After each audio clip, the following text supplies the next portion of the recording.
ഉറക്കെ പാടാം. തീ പോലെ കരങ്ങൾ ഉയർത്തിയടിച്ച് അഗ്നിനാവായി പതിയണമേ, കൊടുങ്കാറ്റായി വീശണമേ, ആത്മനദിയായി ഒഴുകണമേ. ദാഹത്തോടെ പാടാം. തീ പോലെ ഇറങ്ങണമേ, അഗ്നിനാവായി പതിയണമേ, കൊടുങ്കാറ്റായി വീശണമേ, ആത്മനദിയായി ഒഴുകണമേ. സ്തുതിക്കട്ടെ. Hallelujah, hallelujah, hallelujah. ആരാധന കർത്താവിൻ്റെ വാഗ്ദാനമാണ്. കൃപാസനത്തിൻ്റെ ആദ്യകാലം മുതലുള്ള ശുശ്രൂഷകൾ, അതായത് 89-ലേക്ക് അച്ഛനെ കാണാൻ വരുന്നവർക്ക് ഇന്നത്തെ പോലെ ഒരു ടോക്കൺ കൊടുക്കുമായിരുന്നു. ഇന്ന് ആ ടോക്കണിൽ നിങ്ങളുടെ വിഷയവും ഒക്കെ എഴുതിയാണ് തരണത്. പണ്ട് അങ്ങനെയല്ലായിരുന്നു. പണ്ട് കിട്ടുന്ന ടോക്കണിൽ പല 107 സങ്കീർത്തനം എഴുതിയിട്ടുണ്ടാവും. 87, 88, 90 കൊടുക്കുന്ന ടോക്കണിൽ 2 Corinthians 1:4 എഴുതിയിട്ടുണ്ടാവും. Help those who have all kind of troubles. എല്ലാ തരത്തിലും ദുരിതം അനുഭവിക്കുന്നവരെ ആശ്വസിപ്പിക്കാൻ. കർത്താവ് എനിക്ക് ഈ അഭിഷേകം തന്നപ്പോൾ 87 തന്നതാണ്. അതിൻ്റെ ഗ്രോത്ത് ഉണ്ടായിട്ടുണ്ട്. ഞാനീ ദിവസങ്ങളിൽ നമ്മുടെ റാലിയുമായി നമ്മൾ മാരാരിക്കുളം കടപ്പുറത്തെത്തിയപ്പോൾ ഞാൻ ആൾക്കാരെ നോക്കിയപ്പോൾ ഞാൻ ആപ്പാടെ വല്ലാത്തൊരു വിസ്മയത്തിലായി. കാര്യം ഞാൻ ആ പ്രദേശത്തായിരുന്നു ആദ്യകാലങ്ങളിലൊക്കെ ജോലി ചെയ്തത്. കടലിലുള്ള ആൾക്കാരെയൊക്കെ വള്ളമെല്ലാം വെഞ്ചരിക്കും. ആയിരക്കണക്കിന് വള്ളങ്ങൾ കടലിലുണ്ടാകും. അവരെല്ലാം ഒരുമിച്ച് കൂട്ടണം കൺവെൻഷന് വേണ്ടി. ആ വെഞ്ചരിപ്പ് കഴിയുമ്പോൾ അവരുടെ ഭാര്യമാരും മക്കളും എല്ലാം കടപ്പുറത്ത് നിൽക്കും. എന്നിട്ട് ഞാൻ കടപ്പുറത്ത് വന്ന് കടലോരത്ത് വന്ന് കൺവെൻഷൻ നടത്തും. അപ്പോൾ 10,000 തൊട്ട് 1.5 ലക്ഷം വരെയുള്ള ആൾക്കാർ ഓരോ ദിവസവും 5 ദിവസത്തെ കൺവെൻഷന് കൂടിക്കൊണ്ടിരിക്കും. അതിനുശേഷമാണ് ഞാൻ 2000 ആയപ്പോൾ കർത്താവിനോട് പറഞ്ഞു അതിൻ്റെ ടൈം കഴിഞ്ഞു, സ്റ്റോപ്പ് ചെയ്യാൻ പറഞ്ഞു. അപ്പോൾ സ്റ്റോപ്പ് ചെയ്തിട്ട് പിന്നെ എന്ത് ചെയ്യണമെന്ന് എനിക്ക് അറിയാൻ പാടില്ല. അപ്പോൾ അന്ന് എൻ്റെ മനസ്സിൽ ഈശോ തന്നതാണ്, നീ ഇവിടെ അന്ന് 17 സെൻറ്റ് സ്ഥലം ഇവിടെ ഉണ്ടായിരുന്നു നമുക്ക്. അപ്പോൾ ഇവിടെ 8 കാറ്റാടി കമ്പ് വാങ്ങിച്ചിട്ട് 2 ടർപ്പോള ഇട്ട് തുടങ്ങിയതാണ് ഇവിടെ ചെറിയൊരു ശുശ്രൂഷ 2000. എന്നിട്ട് 2004 ആയപ്പോൾ തന്നെ ശുശ്രൂഷ ദൈവം അംഗീകരിച്ചു. അതാണ് എൻ്റെ ഒരു ബലം. ഞാനിവിടെ വന്ന് തുടങ്ങുമ്പോൾ ഇവിടെ ബസ് സ്റ്റോപ്പും ഇല്ല. നമ്മുടെ ശുശ്രൂഷകരെല്ലാം കടലോരത്തുള്ളവരാണ് അന്നുണ്ടായിരുന്നത്. അവർക്കിവിടെ ബസ് നേരിട്ട് ഇങ്ങോട്ട് വരാൻ പറ്റത്തില്ലല്ലോ. തുമ്പോളി വന്നതിന് ശേഷം, തുമ്പോളി എന്ന് പറഞ്ഞ് 4 കിലോമീറ്റർ അകലെ ഒരു പള്ളിയുണ്ട്. അവിടെ വന്നതിന് ശേഷം കിഴക്ക് വന്ന് പിന്നെ തുമ്പോളി എന്ന് പറഞ്ഞ സ്റ്റോപ്പുണ്ട് നാഷണൽ ഹൈവേയിൽ. അവിടെ നിന്ന് ഇങ്ങോട്ട് വരണം ബസ്സിന് വരണമെങ്കിൽ 3 വണ്ടി കയറണം. അപ്പോൾ അവരാരും ഇവിടെ വരത്തില്ല. പിന്നെ വരണമെങ്കിൽ ഓട്ടോറിക്ഷയ്ക്ക് വരണം, നേരെ വരാം. ഓട്ടോറിക്ഷയ്ക്ക് 4 കിലോമീറ്റർ 2.5 കിലോമീറ്റർ സഞ്ചരിച്ച് ഓട്ടോറിക്ഷയ്ക്ക് വരാം. അപ്പോൾ പാവപ്പെട്ടവരാരും ഓട്ടോറിക്ഷയ്ക്കൊന്നും അങ്ങനെ വരാനുള്ള സാധ്യത കുറവാണ്. അപ്പോൾ പിന്നെ ദൈവം പക്ഷേ സ്ഥലം തന്നത് ഇവിടെയാണ്. നമുക്കിവിടെ ആളുമില്ല. ഇവിടെ ക്രിസ്ത്യാനികൾ കുറവാണ്. ഒരു പള്ളിയുണ്ട് ഇവിടെ അടുത്ത്, 120 വീട്ടുകാരേ ഉള്ളൂ. അതും ചിതറിക്കിടക്കുകയാണ്. അപ്പോൾ ഇങ്ങനെയുള്ള സ്ഥലത്ത് എങ്ങനെയാണ് ശുശ്രൂഷ മുന്നോട്ട് കൊണ്ടുപോകുന്നതിനെക്കുറിച്ച് എനിക്ക് ഐഡിയ ഇല്ലായിരുന്നു. ശരിക്കും ഒരു ഐഡിയ ഇല്ലായിരുന്നു. ഞാനാണെങ്കിൽ തന്നെ എനിക്ക് ചാർജുമില്ല. ഞാൻ ഓരോ പള്ളിയിലിരിക്കുകയാണ് വികാരിയായിട്ട്. അപ്പോൾ ആൾക്കാരെല്ലാം അവിടെ വരുന്നുണ്ട്, അവരൊക്കെ വരും. പക്ഷേ ഇവിടെ വരാൻ പറഞ്ഞാൽ അവർ വരത്തില്ല. എന്തിനു പറഞ്ഞാൽ ഇവിടെ അച്ഛനവിടെ കാണാൻ പറ്റുമല്ല. അന്ന് അച്ഛൻ ഓറിയൻറ്റഡ് ആയിരുന്നു ശുശ്രൂഷകളെല്ലാം. അച്ഛനെ കാണാനാണ് ആൾക്കാർ വരുന്നത്. അപ്പോൾ ദൈവം എന്ത് ചെയ്യുമെന്ന് വെച്ച് കഴിഞ്ഞാൽ, അച്ഛൻ കുറച്ചുമ്പോൾ മരിച്ചു പോവില്ല, ആരാരും മരിച്ചു പോവില്ല. അപ്പോൾ ശുശ്രൂഷ മരിക്കരുത് എന്ന് വിചാരിച്ചിട്ട് എൻ്റെ ശുശ്രൂഷകളുടെ അകത്ത് 14 കൊല്ലത്തെ ശുശ്രൂഷ കഴിഞ്ഞപ്പോൾ അതിൻ്റെ ദൈവം ഒരു സൈൻ ചെയ്ത് കൺകറൻസ് തന്ന് അമ്മ തന്നെ വന്ന് നേരിട്ട് ശുശ്രൂഷ പങ്കെടുത്ത് അതാണ് ആരാധന നടക്കുന്ന സമയത്താണ് അമ്മ പ്രത്യക്ഷപ്പെട്ടത് ഇവിടെ. എനിക്ക് പ്രത്യക്ഷപ്പെടുന്നത് ഞാൻ പറയത്തില്ല, കാര്യം എനിക്ക് പ്രത്യക്ഷപ്പെടുന്നത് എൻ്റെ പുറകിലാണ്. അല്ലല്ല, ഞാൻ തിരിഞ്ഞു നോക്കിയപ്പോഴല്ലേ അമ്മയെ കണ്ടത്. അല്ല, നിങ്ങൾ ജോസഫച്ചനെ മാതാവ് പ്രത്യക്ഷപ്പെട്ടതെന്നും പറയരുത്. എനിക്ക് പ്രത്യക്ഷപ്പെടണമെങ്കിൽ എൻ്റെ മുമ്പിലല്ലേ പ്രത്യക്ഷപ്പെടണ്ടേ. ഇത് സമൂഹ ആരാധന നടക്കുന്ന സമയത്ത് ആരാധനയുടെ ഇടയിൽ ആണ് ആരോ നിൽക്കണ പോലെ തോന്നിയപ്പോഴാണ് ഞാൻ തിരിഞ്ഞപ്പോഴാണ് സമയഘടികാരം നെഞ്ചിൽ ചാർത്തി 10:08. എനിക്ക് ആ പ്രത്യക്ഷീകരണത്തിലുള്ള ഭയങ്കരമായ കടുത്ത വിശ്വാസം എന്താണെന്നറിയാവോ? അതായത് നമ്മളൊരു മാതാവിനെ ജപമാലയും പിടിച്ച് പ്രത്യക്ഷപ്പെട്ടതോ അല്ലെങ്കിൽ ഉണ്ണീശനെ പിടിച്ച് നമ്മൾ സാധാരണ കാണുന്ന മാതാവിനെക്കുറിച്ചുള്ള ഒരു സങ്കല്പമുണ്ടല്ലോ, അതുമായിട്ട് ഒരു ബന്ധവുമില്ലാതെ, കളർ പോലും മോശമാണ്, എന്താണ് സിൽവർ ഗ്രേയുടെ കളറാണ്. അപ്പോൾ ഈ കളറിൽ ഇങ്ങനെ സമയ ഘടികാരം ചാർത്തി, അത് ക്ലോക്ക് വിമലഹൃദയമാണ് ഇപ്പോൾ നമ്മൾ വെച്ചിരിക്കുന്നത്. സഭയുടെ ഈ പ്രത്യക്ഷീകരണത്തിന് സഭയുടെ ഔദ്യോഗികമായ അംഗീകാരം കിട്ടിയാൽ മാത്രമേ ക്ലോക്ക് വെക്കാൻ പറ്റത്തുള്ളൂ. അതാണ് നിയമം, സഭാ നിയമം അതാണ്. അതുകൊണ്ടാണ് നിങ്ങൾക്ക് കാണാൻ വേണ്ടി പ്രദർശനത്തിന് അവിടെ വേറെ യഥാർത്ഥത്തിൽ പ്രത്യക്ഷപ്പെട്ട മാതാവിൻ്റെ രൂപകൽപ്പന ചെയ്തിരിക്കുന്നത്. അത് നിങ്ങൾക്ക് കാണാനാണ്. വണങ്ങണത് ഇവിടെ വണങ്ങാൻ പറ്റത്തുള്ളൂ. കാര്യം ഇത് സഭ ഔദ്യോഗികമായിട്ട് അംഗീകരിച്ചിട്ടുള്ള വിമലഹൃദയത്തിൻ്റെ രൂപമാണ്. പക്ഷേ കൃപാസന മാതാവിൻ്റെ ആകാര സൗഷ്ഠവത്തിലെ നിറത്തിലുമാണ് രൂപീകരിച്ചിരിക്കുന്നത്. അമ്മ ഈ ബിംബത്തിലൂടെ തന്നെയാണ് നമ്മളെല്ലാവരും അനുഗ്രഹിച്ചുകൊണ്ടിരിക്കുന്നത്. അപ്പോൾ ഇങ്ങനെയൊക്കെയുള്ള ഇതൊരു കൺകറൻസ് ആയിട്ടാണ് എനിക്ക് തോന്നിയത്. അതായത് 2004 അമ്മ പ്രത്യക്ഷപ്പെടുന്ന മുമ്പ് ഒരു കാര്യം നടന്നായിരുന്നു ഇവിടെ. 2002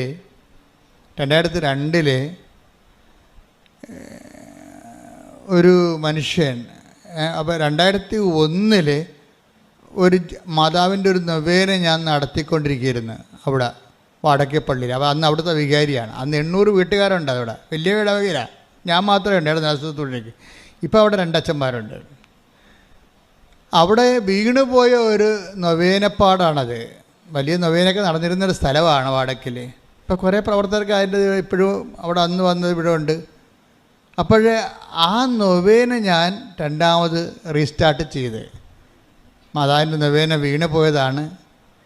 അപ്പം അതുകൊണ്ട് വീണുപോയത് കൂടാരങ്ങളെ നിവർത്തി നിർത്തണത് കർത്താവിൻ്റെ ഒരു രക്ഷാകര പദ്ധതിയുടെ ഭാഗമാണ്.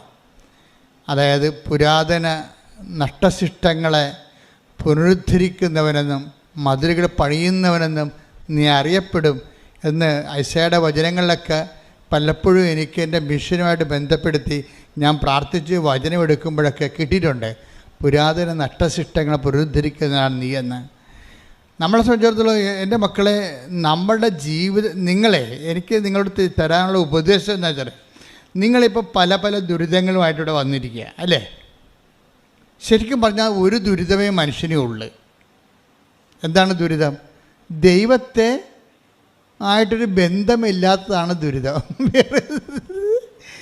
നമ്മുടെ മക്കളില്ല, ജോലിയില്ല, വീട്ടിൽ കലഹമാണ്, ഉടമ്പടി അതിർത്തി ഭാഗോടമ്പടി നടക്കണില്ല, പല ദുരിതങ്ങളാണ്. ഈ പല ദുരിതങ്ങളെ എല്ലാത്തിനും കൂടി ഒറ്റ ദുരിതമേ ഉള്ളൂ മനുഷ്യന്. എന്താ കാര്യം? ദൈവവുമായിട്ട് കണക്ഷൻ ഇല്ലാത്തതാണ് ദുരിതം. ദൈവവുമായിട്ട് കണക്ഷൻ ഉണ്ടെങ്കിൽ 1000 ദുരിതം ഒറ്റയടിക്ക് തീരും. അപ്പോൾ ദൈവം എപ്പോഴും ശ്രമിക്കണത് നിങ്ങളുടെ ഒരു പെർട്ടിക്കുലർ ദുരിതം മാറാൻ വേണ്ടിയല്ല, നിങ്ങളുടെ പൊതു ദുരിതമായ ദൈവവുമായിട്ടുള്ള ബന്ധങ്ങളെ ചരട് മുറിഞ്ഞു പോയിട്ടുണ്ടെങ്കിൽ അത് പുനഃസ്ഥാപിക്കാനാണ്. അങ്ങനെ ദൈവത്തിനുമായിട്ട് ഒരു നല്ല കമ്മ്യൂണിക്കേഷൻ വന്നാൽ, എൻ്റെ മക്കളെ, ഭയങ്കര രസമാണ് ഈ ജീവിതം. ദൈവവുമായിട്ടൊരു കമ്മ്യൂണിക്കേഷൻ വന്നാൽ എൻ്റെ മക്കളെപ്പോഴും ശ്രദ്ധിക്കേണ്ടത്, എന്ത് വില കൊടുത്തും ദൈവവുമായിട്ടൊരു ബന്ധം ഉണ്ടാക്കിയെടുക്കണം. നിങ്ങളുടെ വാഴ വെച്ചു, അത് കൊലക്കണ കർത്താവെന്നും പറഞ്ഞിട്ടുണ്ട്, 6 മാസം പ്രാർത്ഥിച്ചു, അതൊക്കെ പ്രാർത്ഥിച്ചു, അത് ഞാൻ തെറ്റ് പറയണില്ല. പക്ഷെ നിങ്ങൾ പ്രേയറിൽ ഇൻറ്റൻഷൻ വെക്കേണ്ടത്, ദൈവം ഉദ്ദേശിക്കണത് ദൈവത്തിന് നമ്മളൊന്ന് കമ്മ്യൂണിക്കബിൾ ആകാൻ വേണ്ടിയാണ് ഉദ്ദേശിക്കുന്നത്. എന്ന് വെച്ച് കഴിഞ്ഞാൽ ദൈവത്തിന് ഒന്ന് സംഭാഷിക്കാൻ പറ്റിയ ഒരാളായിട്ട് നീ മാറണം. അതാണ് ദൈവത്തിൻ്റെ ഉദ്ദേശം. പക്ഷെ അത് നിങ്ങൾ അംഗീകരിക്കത്തില്ല, സമ്മതിക്കത്തില്ല. ഭയങ്കര മൽപ്പിടുത്തവും മർക്കടമുട്ടിയുമാണ് ദൈവമായിട്ട്. ഇപ്പം ഇത് തന്നെ എന്താ സംബന്ധിച്ച പലരും ഉടമ്പടി എടുക്കുമ്പോൾ അവർക്ക് സംഭവിക്കുന്ന ഒരു തെറ്റെന്ന് പറയണത്, അവർ വല്ലപാടും ഈ 90 ദിവസം ഒന്ന് തികച്ചിട്ട് ആ കാര്യം നടന്നാലും നടന്നില്ലേലും ഇത് സ്റ്റോപ്പ് ചെയ്യണമെന്ന് ഉദ്ദേശിക്കുന്നവരാണ് 40% ആൾക്കാർ. ഉടമ്പടി എടുക്കും. അവരുടെ മനസ്സിരിപ്പെന്ന് പറയണത് വല്ലപാടും 90 ദിവസം തികക്കണം, അല്ലെങ്കിൽ ഈ മനുഷ്യന് ഈ 5:30 എഴുന്നേക്കാൻ ആർക്ക് പറ്റും? അതാണ് വിഷയം. 5:30 എഴുന്നേക്കാൻ ആർക്ക് പറ്റും? അതുകൊണ്ട് വല്ലപാടും 90 ദിവസം ഒന്ന് തികച്ചാൽ പിന്നെ നമുക്ക് കിടന്നുറങ്ങാവില്ല. അതായിരിക്കും മനസ്സിരിക്കണത്. പക്ഷേ ദൈവം ഉദ്ദേശിക്കുന്നത് എന്താണെന്നറിയാമോ? അപ്പം നിങ്ങൾ ഉദ്ദേശിക്കുന്നത് അതാണ്, എങ്ങനെയെങ്കിലും ഈ വിഷയം ഒന്ന് ഇലക്കുമുള്ളും ദോഷമില്ലാത്ത രീതിയിൽ അവസാനിപ്പിക്കണം, വല്ല അനുഗ്രഹം കിട്ടിയാൽ അത്രയും നല്ലതല്ലേ എന്നൊക്കെ പറഞ്ഞുള്ള കൊച്ചു മിനിമം പരിപാടിയാണ് നിങ്ങൾ ഉടമ്പെടുക്കുമ്പോൾ നിങ്ങൾക്കുള്ളത്. ദൈവത്തിനുള്ളത് അതല്ല. ദൈവം പറയണത് നമുക്ക് തമ്മിലൊന്ന് സംസാരിക്കാം, നമ്മൾ തമ്മിലൊരു, ഞാൻ നിങ്ങളുമായിട്ട് കമ്മ്യൂണിക്കേറ്റ് ചെയ്യാൻ ആഗ്രഹിക്കുന്നുണ്ട്, എനിക്ക് റിലേഷൻ കണ്ടിന്യൂ ചെയ്യാൻ ഉദ്ദേശിക്കുന്നുണ്ട്. അത് ദൈവത്തിൻ്റെ മനസ്സ് നിങ്ങൾ അറിയണം. ഞങ്ങളെപ്പോലുള്ളവരല്ല അതൊക്കെ പറഞ്ഞു തരേണ്ടത്. ദൈവം ഉദ്ദേശിക്കേണ്ടത് എനിക്ക് I want continue this relation with you. അതാണ് ദൈവം പറയണത്. എനിക്ക് നിങ്ങളുമായിട്ട് റിലേഷൻ കണ്ടിന്യൂ ചെയ്യാൻ, ഈ ബന്ധം ചെയ്യാൻ താല്പര്യമുണ്ട്. അപ്പം നിങ്ങൾ പറയും, എനിക്കതിൻ്റെ ആവശ്യമില്ല, എനിക്ക് മകളെ കെട്ടിച്ച് കിട്ടിയാൽ മതി എന്ന് പറയും. എൻ്റെ മകനെങ്ങാണ് ഒന്ന് കാനഡയിൽ പോയാൽ മതി, എനിക്ക് വേറെ പ്രശ്നമൊന്നുമില്ല, നമ്മൾ തമ്മിൽ അധികം അടുക്കാൻ കൊള്ളുകയെന്ന് എനിക്കറിയാമെന്ന് പറയും. ഒരു സ്മോൾ പോലും അടിക്കാൻ പറ്റത്തില്ല, പിന്നെ എങ്ങനെ നിങ്ങളോട് അടുക്കണമെന്നാണ് നമ്മൾ ചോദിക്കണത്. അപ്പോൾ ദൈവം പറയും, നീ സ്മോളൊക്കെ അടിക്കാൻ നിനക്ക് പറ്റത്തില്ലായിരിക്കും, പക്ഷേ എന്നെ വന്ന് കമ്മ്യൂണിക്കേറ്റ് ചെയ്യാൻ 10 സ്മോൾ എടുത്തതിൻ്റെ വീര്യം കിട്ടും നിനക്ക്. അതാണ് ദൈവം. അതാണ് കാര്യം. നമുക്ക് ചില ഊന്നുവടികളല്ലേ, ഊന്നുവടി പോയാൽ നമ്മൾ വീഴുമെന്നല്ലേ പറയണേ. അപ്പോൾ കർത്താവ് പറയും, ഇങ്ങനെ വെള്ളം അടിച്ചില്ലെങ്കിൽ സിഗരറ്റ് വലിച്ചില്ലെങ്കിലും ഈ ഊന്നുവടിയൊന്നും ഇല്ലെങ്കിലും നിന്നെ നടത്താൻ എനിക്കറിയാം, നിൻ്റെ ആരോഗ്യത്തിനും ആയുസ്സിലും നിന്നെ നിലനിർത്താൻ എനിക്കറിയാം. അപ്പോൾ നിങ്ങൾ പറയും, ഞാൻ ആ പരീക്ഷണത്തൊന്നുമില്ല, ഞാനിപ്പോൾ വളരെ ഓക്കെയാണ്, കംഫർട്ടാണ്, ഞാൻ ജസ്റ്റ് മുളക് അടിച്ച് കൂട്ടുകാരെ കണ്ട് മിനങ്ങി 2 പിക്നിക്കൊക്കെ പോയി 2 സിനിമയൊക്കെ ഉണ്ട്, ഞാൻ ഓക്കെയാണ്, പിന്നെ നീ എന്തിനാ എൻ്റെ അടുത്ത് വന്ന്, എനിക്ക് വല്ലപാടി ജോലിയൊന്നും കിട്ടി, അത്രയും എൻ്റെ പ്രശ്നം. അപ്പോൾ ഈ അത്രയും എൻ്റെ പ്രശ്നം ഉള്ളതെന്ന് നീ പറയും, എനിക്ക് എങ്ങനെയെങ്കിലും ജോലിയൊന്നും താ എന്നുള്ളതാണ് നിൻ്റെ പ്രശ്നം നീ പറയും. ഇത് പറയുമ്പോൾ ദൈവം ഓക്കെ, നിന്നെക്കൊണ്ട് പറ്റത്തില്ലെങ്കിൽ നീ ജോലി ഞാൻ തരാം, നീ എങ്ങനെ സന്തോഷം ജീവിച്ചാൽ മതി എന്ന് പറഞ്ഞു. ദൈവം ഒരു സ്നേഹമായത് കാരണം എനിക്ക് ദൈവത്തെക്കുറിച്ച് കുറച്ചൊക്കെ അറിയാം. നല്ല കുറേ 4 വയസ്സ് മുതൽ ബന്ധമുള്ളതാണ്. അപ്പോൾ ദൈവത്തിൻ്റെ സ്വഭാവങ്ങളും രീതികളും എല്ലാ ഇടപാടുകളും ദൈവം അതായത് അറ്റ കൈയൊക്കെ നമ്മളെ സഹായിക്കുന്ന ആളാണ്. നമ്മൾ നന്നായിട്ട് ജീവിക്കണമെന്ന്, വിശുദ്ധി ഉണ്ടാകണം, കർത്താവിൻ്റെ കൽപ്പനകളൊക്കെ പാലിക്കണം എന്നുള്ള മിനിമം കാര്യമല്ലാതെ ദൈവം ആരുടെ മേലും വല്ലാത്ത ഒരു ഭാരം ഒന്നും ചുമത്തത്തില്ല. പിന്നെ ഭാരം ചുമത്തും, ഞങ്ങളെപ്പോലെ ഉള്ളവർക്ക് ഇത്തിരി ഭാരം ചുമത്തും. ഇപ്പോൾ എനിക്ക് കിഡ്നി ഡിസീസാണ്, എനിക്ക് ദൈവത്തിൻ്റെ സ്വഭാവം അറിയാവുന്ന കാരണം ഞാൻ ഈ സാധനം സുഖപ്പെടാതിരിക്കാൻ പറഞ്ഞിട്ടില്ല. എന്താ കാര്യം? എന്നോട് പറഞ്ഞിരിക്കുന്നത്, ഒക്കെ നിനക്ക് ഡിസീസ് ഉണ്ട്, നീ ഇത് വെച്ച് തന്നെയാണ് ശുശ്രൂഷ ചെയ്യേണ്ടത്, നീ ഇത് വെച്ച് തന്നെ ശുശ്രൂഷ ചെയ്യേണ്ടത്. കാര്യം എന്താ വെച്ച് കഴിഞ്ഞാൽ, ഈ ലോകത്ത് എല്ലാവരും പരാജയപ്പെട്ട സ്ഥലത്താണ് ക്രിസ്തു വിജയിച്ചത്. എല്ലാ മതങ്ങളുടെ ഉദ്ദേശം മനുഷ്യന് സന്തോഷം കൊടുക്കുക എന്നുള്ളതാണ്. അതിനെന്ത് ചെയ്യണം? ദുഃഖം മാറ്റണം. ദുഃഖം മാറ്റാൻ വേണ്ടി ചില ആൾക്കാർ ദുഃഖത്തെ ഫ്ലാറ്റായിട്ട് അങ്ങനെ ഇല്ലെന്ന് സബ്ലിമേറ്റ് ചെയ്തിടും. സങ്കല്പത്തിൻ്റെ സബ്ലിമേഷൻ നടക്കും ചിലർക്ക്. അങ്ങനെ ഇല്ല. ശ്രീബുദ്ധനൊക്കെ അങ്ങനെയുള്ള ആളാണ്. എന്നുവെച്ചാൽ ദുഃഖത്തെ അവർ അംഗീകരിക്കണില്ല. അവർ അതിനെ ജീവിതത്തിൻ്റെ ഒരു ഈ ജീവിതത്തിൻ്റെ വേറെ ഒരു സൈദ്ധാന്തികമായ ലെവലിൽ ആശയപരമായിട്ടാണ് അതിനെ പ്രായോഗികമായിട്ടല്ല ദുഃഖത്തെ സമീപിക്കുന്നത്, ആശയപരമായിട്ടാണ് ദുഃഖത്തെ സമീപിക്കുന്നത്. അപ്പോൾ ദുഃഖമെന്ന് പറയുന്ന സംഭവം നമുക്ക് സന്തോഷമുള്ളതുപോലെ തന്നെ വേറെ ദുഃഖമെന്ന് പറഞ്ഞാൽ എക്സ്ട്രാ ആയിട്ട് ഈ ലോകത്തൊന്നും ഇല്ല. നമുക്ക് സന്തോഷം കുറേ ഉണ്ട് ഈ ലോകത്ത്. എല്ലാ തരത്തിലും മക്കളെ ജനിപ്പിക്കുന്ന സന്തോഷമാണ്, കുഞ്ഞുങ്ങളെ പോറ്റണ സന്തോഷമാണ്, അതുപോലെ തന്നെ കുഞ്ഞുങ്ങളെ വളർത്തണ സന്തോഷമാണ്, പരീക്ഷ ജയിക്കണ സന്തോഷമാണ്, മിഠായി തിന്നണ സന്തോഷമാണ്, ഭക്ഷണം കഴിക്കുന്ന സന്തോഷമാണ്, അല്ലേ? നല്ല ഉടുപ്പിടുന്ന സന്തോഷമാണ്, മുഴുവൻ സന്തോഷമേ ഉള്ളതിൻ്റെ അകത്ത്. അത് പക്ഷേ അതിനിടയ്ക്ക് വല്ലപ്പോഴൊക്കെ ദുഃഖം വരും. അപ്പോൾ ഒരു 50-50 ശരിക്കും, അല്ലാതെ ദുഃഖം മാത്രമല്ല. നരകം പിടിച്ച ജീവിതത്തിൽ ഇതിൻ്റെ അകത്ത് സന്തോഷം ഒത്തിരി ഉണ്ടതുകൊണ്ടാണ് ആൾക്കാർ അറ്റാക്ക് അടിക്കാതെ നിൽക്കുന്നത്. ഒത്തിരിയേറെ സന്തോഷമുണ്ട്. വിവാഹം സന്തോഷമല്ല, അതുകൊണ്ടല്ലേ ആൾക്കാർ ആഘോഷമാക്കുന്നത്. ആഘോഷമാക്കുന്ന എല്ലാ വിഷയത്തിലും സന്തോഷമുണ്ട്. പക്ഷേ ഈ ദുഃഖത്തെ ആഘോഷമാക്കാൻ പറ്റുമോ എന്നാണ് കർത്താവ് ചോദിച്ചത്. എന്നിട്ട് ദുഃഖത്തെ ആഘോഷമാക്കാൻ പറ്റുമെന്നുള്ള ഒരു പ്രായോഗികമായ ഒരു നിലപാടിലാണ് യേശു അവസാനം എത്തിച്ചേർന്നത്. ദുഃഖത്തെ വേദനയെ ആഘോഷിക്കാൻ പറ്റും എന്ന് പറഞ്ഞാൽ എന്ന് വെച്ച് കഴിഞ്ഞാൽ അത് ഒരു പ്രത്യേക ഉദ്ദേശത്തിന് വേണ്ടി ആക്കിയെടുത്ത് ദുഃഖത്തിന് ദൈവം ഒരു പ്രത്യേക ലക്ഷ്യം കൊടുത്തു. ഇപ്പം കൃപാസനത്തിൽ അങ്ങനെയല്ലേ? ഇപ്പം ക്ലേശം വന്നാൽ, കുരിശ് വന്നാൽ, അപ്പോൾ ദുഃഖത്തിൻ്റെ എല്ലാത്തിൻ്റെയും പ്രതീകമായിട്ട് കർത്താവ് കുരിശിനെ എടുത്ത് അന്ന് നിലനിന്നിരുന്ന ദുഃഖത്തിൻ്റെ അല്ലെങ്കിൽ ക്ലേശത്തിൻ്റെ ദുരിതത്തിൻ്റെ ഒരു അടയാളമായിട്ട് കുരിശിനെ എടുത്തു. എന്നിട്ട് കുരിശിനെ എന്ത് ചെയ്ത് പിതാവിൻ്റെ പേരിൽ കുരിശിനെ അക്സെപ്റ്റ് ചെയ്ത്. നമ്മൾ കുരിശിനെ റിജക്റ്റ് ചെയ്യല്ലേ ചെയ്യണത്. നമ്മൾ എന്തെങ്കിലും പ്രശ്നം വന്നാൽ അവിടുന്ന് തള്ളിക്കളയും. അപ്പോൾ ഈശോ മാത്രമാണ് കുരിശിനെ റിജക്റ്റ് ചെയ്യാതെ എടുത്തപ്പോൾ അത് എന്തുകൊണ്ടാണ് എടുത്തത്? ഈ കുരിശിന് മുഴുവനും കൃപയുണ്ടെന്ന് ഈശോയ്ക്ക് മനസ്സിലായി. എല്ലാ കുരിശിൻ്റെ അകത്തിലും കൃപയെന്ന് പറഞ്ഞാൽ എന്താണ്? പവർ ഓഫ് ഗോഡാണ്. ഈ പവർ ഓഫ് ഗോഡ് സന്തോഷങ്ങളിൽ എന്നൊക്കെ പറഞ്ഞത് കൃപയില്ലല്ലോ. കൃപയിൽ, സന്തോഷത്തിൽ കൃപയില്ല. അത് ബ്ലെസ്സിങ്സ് അല്ലേ? അനുഗ്രഹം എന്ന് പറയും. സന്തോഷത്തെ എവിടുന്ന പറയണത്? ബ്ലെസ്സിങ്സാണ്, ഫിസിക്കൽ ഫേവേഴ്സാണ്, ഭൗതികമായ ആനുകൂല്യങ്ങളെന്ന് പറയും നമ്മൾ. ഈ ഭൗതികമായ ആനുകൂല്യങ്ങൾ ബോഡി ഓറിയൻറ്റഡാണ്. നമ്മുടെ വീട്, ജോലി, വിവാഹം, മക്കൾ, പ്രമോഷൻ, PR, അതെല്ലാം ബോഡി ഓറിയൻറ്റഡാണ് സാധനം. അതിനെല്ലാം നമുക്ക് സന്തോഷം തോന്നും. പക്ഷേ എന്താ പറ്റുന്നത് വെച്ച് കഴിഞ്ഞാൽ ബോഡി തീരുമ്പോൾ അതും അങ്ങോട്ട് തീരും. ബോഡി എപ്പോൾ തീരുമെന്ന് പറയാൻ പറ്റത്തില്ല. ബോഡി എപ്പോൾ വേണമെങ്കിലും തീരാം. ബോഡിക്കുള്ള കുഴപ്പം അതാ.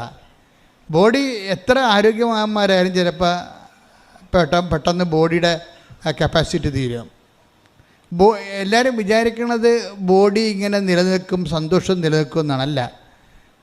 ഈ രോഗങ്ങൾ നമ്മളെ പഠിപ്പിക്കുന്നൊരു പാഠം തന്നെ. രോഗങ്ങൾ വരുമ്പോൾ തന്നെ ഓർക്കുക, ഇത് ബോഡിയിലാണ് നമ്മൾ ഫീൽ ചെയ്യണത്. അതുകൊണ്ട് തന്നെ ഇന്നിപ്പോൾ സുഖപ്പെട്ടാലും നാളെ വേറെ രോഗങ്ങൾ വരാം. കരുത് ബോഡിയിലല്ലേ. ഇപ്പോൾ ബോഡി ആയപ്പോൾ ബോഡിക്ക് പ്രാധാന്യം കൊടുത്താൽ നമുക്ക് അവസാനം നെറ്റ് ബാലൻസിൽ ഇച്ഛാഭംഗങ്ങളുണ്ടാകും. ബോഡിക്ക് പ്രാധാന്യം കൊടുത്തു. അപ്പോൾ ഈശോ ബോഡിക്ക് പ്രാധാന്യം കൊടുക്കാഞ്ഞ കാരണം ഈ ബോഡി കൊണ്ട് മനുഷ്യൻ്റെ ക്ലേശങ്ങളെ എങ്ങനെ അക്സെപ്റ്റ് ചെയ്തിട്ട് അതിനൊരു പരിഹാരമെന്ന രീതി എങ്ങനെ ബലിയാക്കി കുരിശിലേക്ക് സമർപ്പിച്ചുകൊണ്ട് ഇത് കൃപയായിട്ട് ദൈവത്തിൻ്റെ ഇഷ്ടം നിറവേറ്റിക്കൊണ്ട് എങ്ങനെ കൃപയായിട്ട് കൺവേർട്ട് ചെയ്യാൻ പറ്റുമെന്നുള്ള ആലോചനയും പ്രാർത്ഥനയുമായിരുന്നു ഈശോ ജീവിതകാലം മുഴുവൻ ചെയ്തുകൊണ്ടിരുന്നത്. അതുകൊണ്ട് നമ്മൾക്ക് നിലനിൽക്കുന്ന രീതിയിലുള്ള ഒരു കൃപയുടെ പ്രശ്നം അത് ബ്ലെസ്സിങ് അല്ല. മിന്നൽ പോലെ വന്ന് പൊലിഞ്ഞു പുയർത്തിയിരുന്ന് പിന്നെ ഇരുട്ട് കയറണതാണ് ബ്ലെസ്സിങ്സ്. മിന്നലില്ലേ? മിന്നൽ വന്നു കഴിഞ്ഞാൽ ഒറ്റ വെളിച്ചമാണ് മിന്നൽ. പിന്നെ ഇരുട്ടാണ്. അതാണ് സന്തോഷത്തിൻ്റെ പ്രശ്നം. ഒരു സന്തോഷമുണ്ടായി, ആ സന്തോഷം പെട്ടെന്ന് തീരും. ഏതെങ്കിലും നിലനിൽക്കുന്ന സന്തോഷം നമ്മൾ അനുഭവിച്ചിട്ടുണ്ട്. നിത്യസന്തോഷം എന്നുള്ള വേറെ ഒരു സംഭവം സബ്സ്റ്റിറ്റ്യൂട്ട് ചെയ്തു. നിത്യസന്തോഷം, അതിന് കൃപയെന്ന് പറയും. അനുദിന സന്തോഷത്തെക്കാളുപരി നിത്യസന്തോഷം. ഈ കൃപ നമുക്ക് വരുമ്പോൾ അത് നല്ല ഹൈലി വാല്യൂബിളായത് കാരണം, നിത്യതയോളം നിലനിൽക്കുന്ന കാരണം. ഇപ്പം ഞാൻ തന്നെ അമ്മയെ കാണുമ്പോൾ എനിക്ക് എൻ്റെ ലൈഫ് തന്നെ മാറിപ്പോയി. എന്താ കാരണം? നമ്മൾ വിശ്വസിച്ചുകൊണ്ടിരുന്ന കാര്യങ്ങൾ എല്ലാവരും വിശ്വസിക്കുമ്പോഴൊക്കെ ചിലർ അതിനെതിരെ പറയുമ്പോൾ അങ്ങനെയാണോ? എല്ലാവരും വിശ്വസിക്കും. ദൈവത്തിൽ വിശ്വസിക്കാത്തവർ പിന്നെ ഇവിടെ വന്നിരിക്കുമോ? പക്ഷെ വിശ്വസിച്ചിട്ടെങ്കിൽ ജീവിച്ചാലും കുറച്ച് കഴിയുമ്പോൾ ഗതികേട് വരുമ്പോൾ ആൾക്കാർ പറയും ഏയ് അത് കാര്യമില്ല, ഞാൻ ഉടമ്പടി എടുത്ത് 2 പുതുക്കിയാണ്, ഇപ്പം ഇങ്ങനെ ഗതികെട്ട് ജീവിക്കുകയാണ്.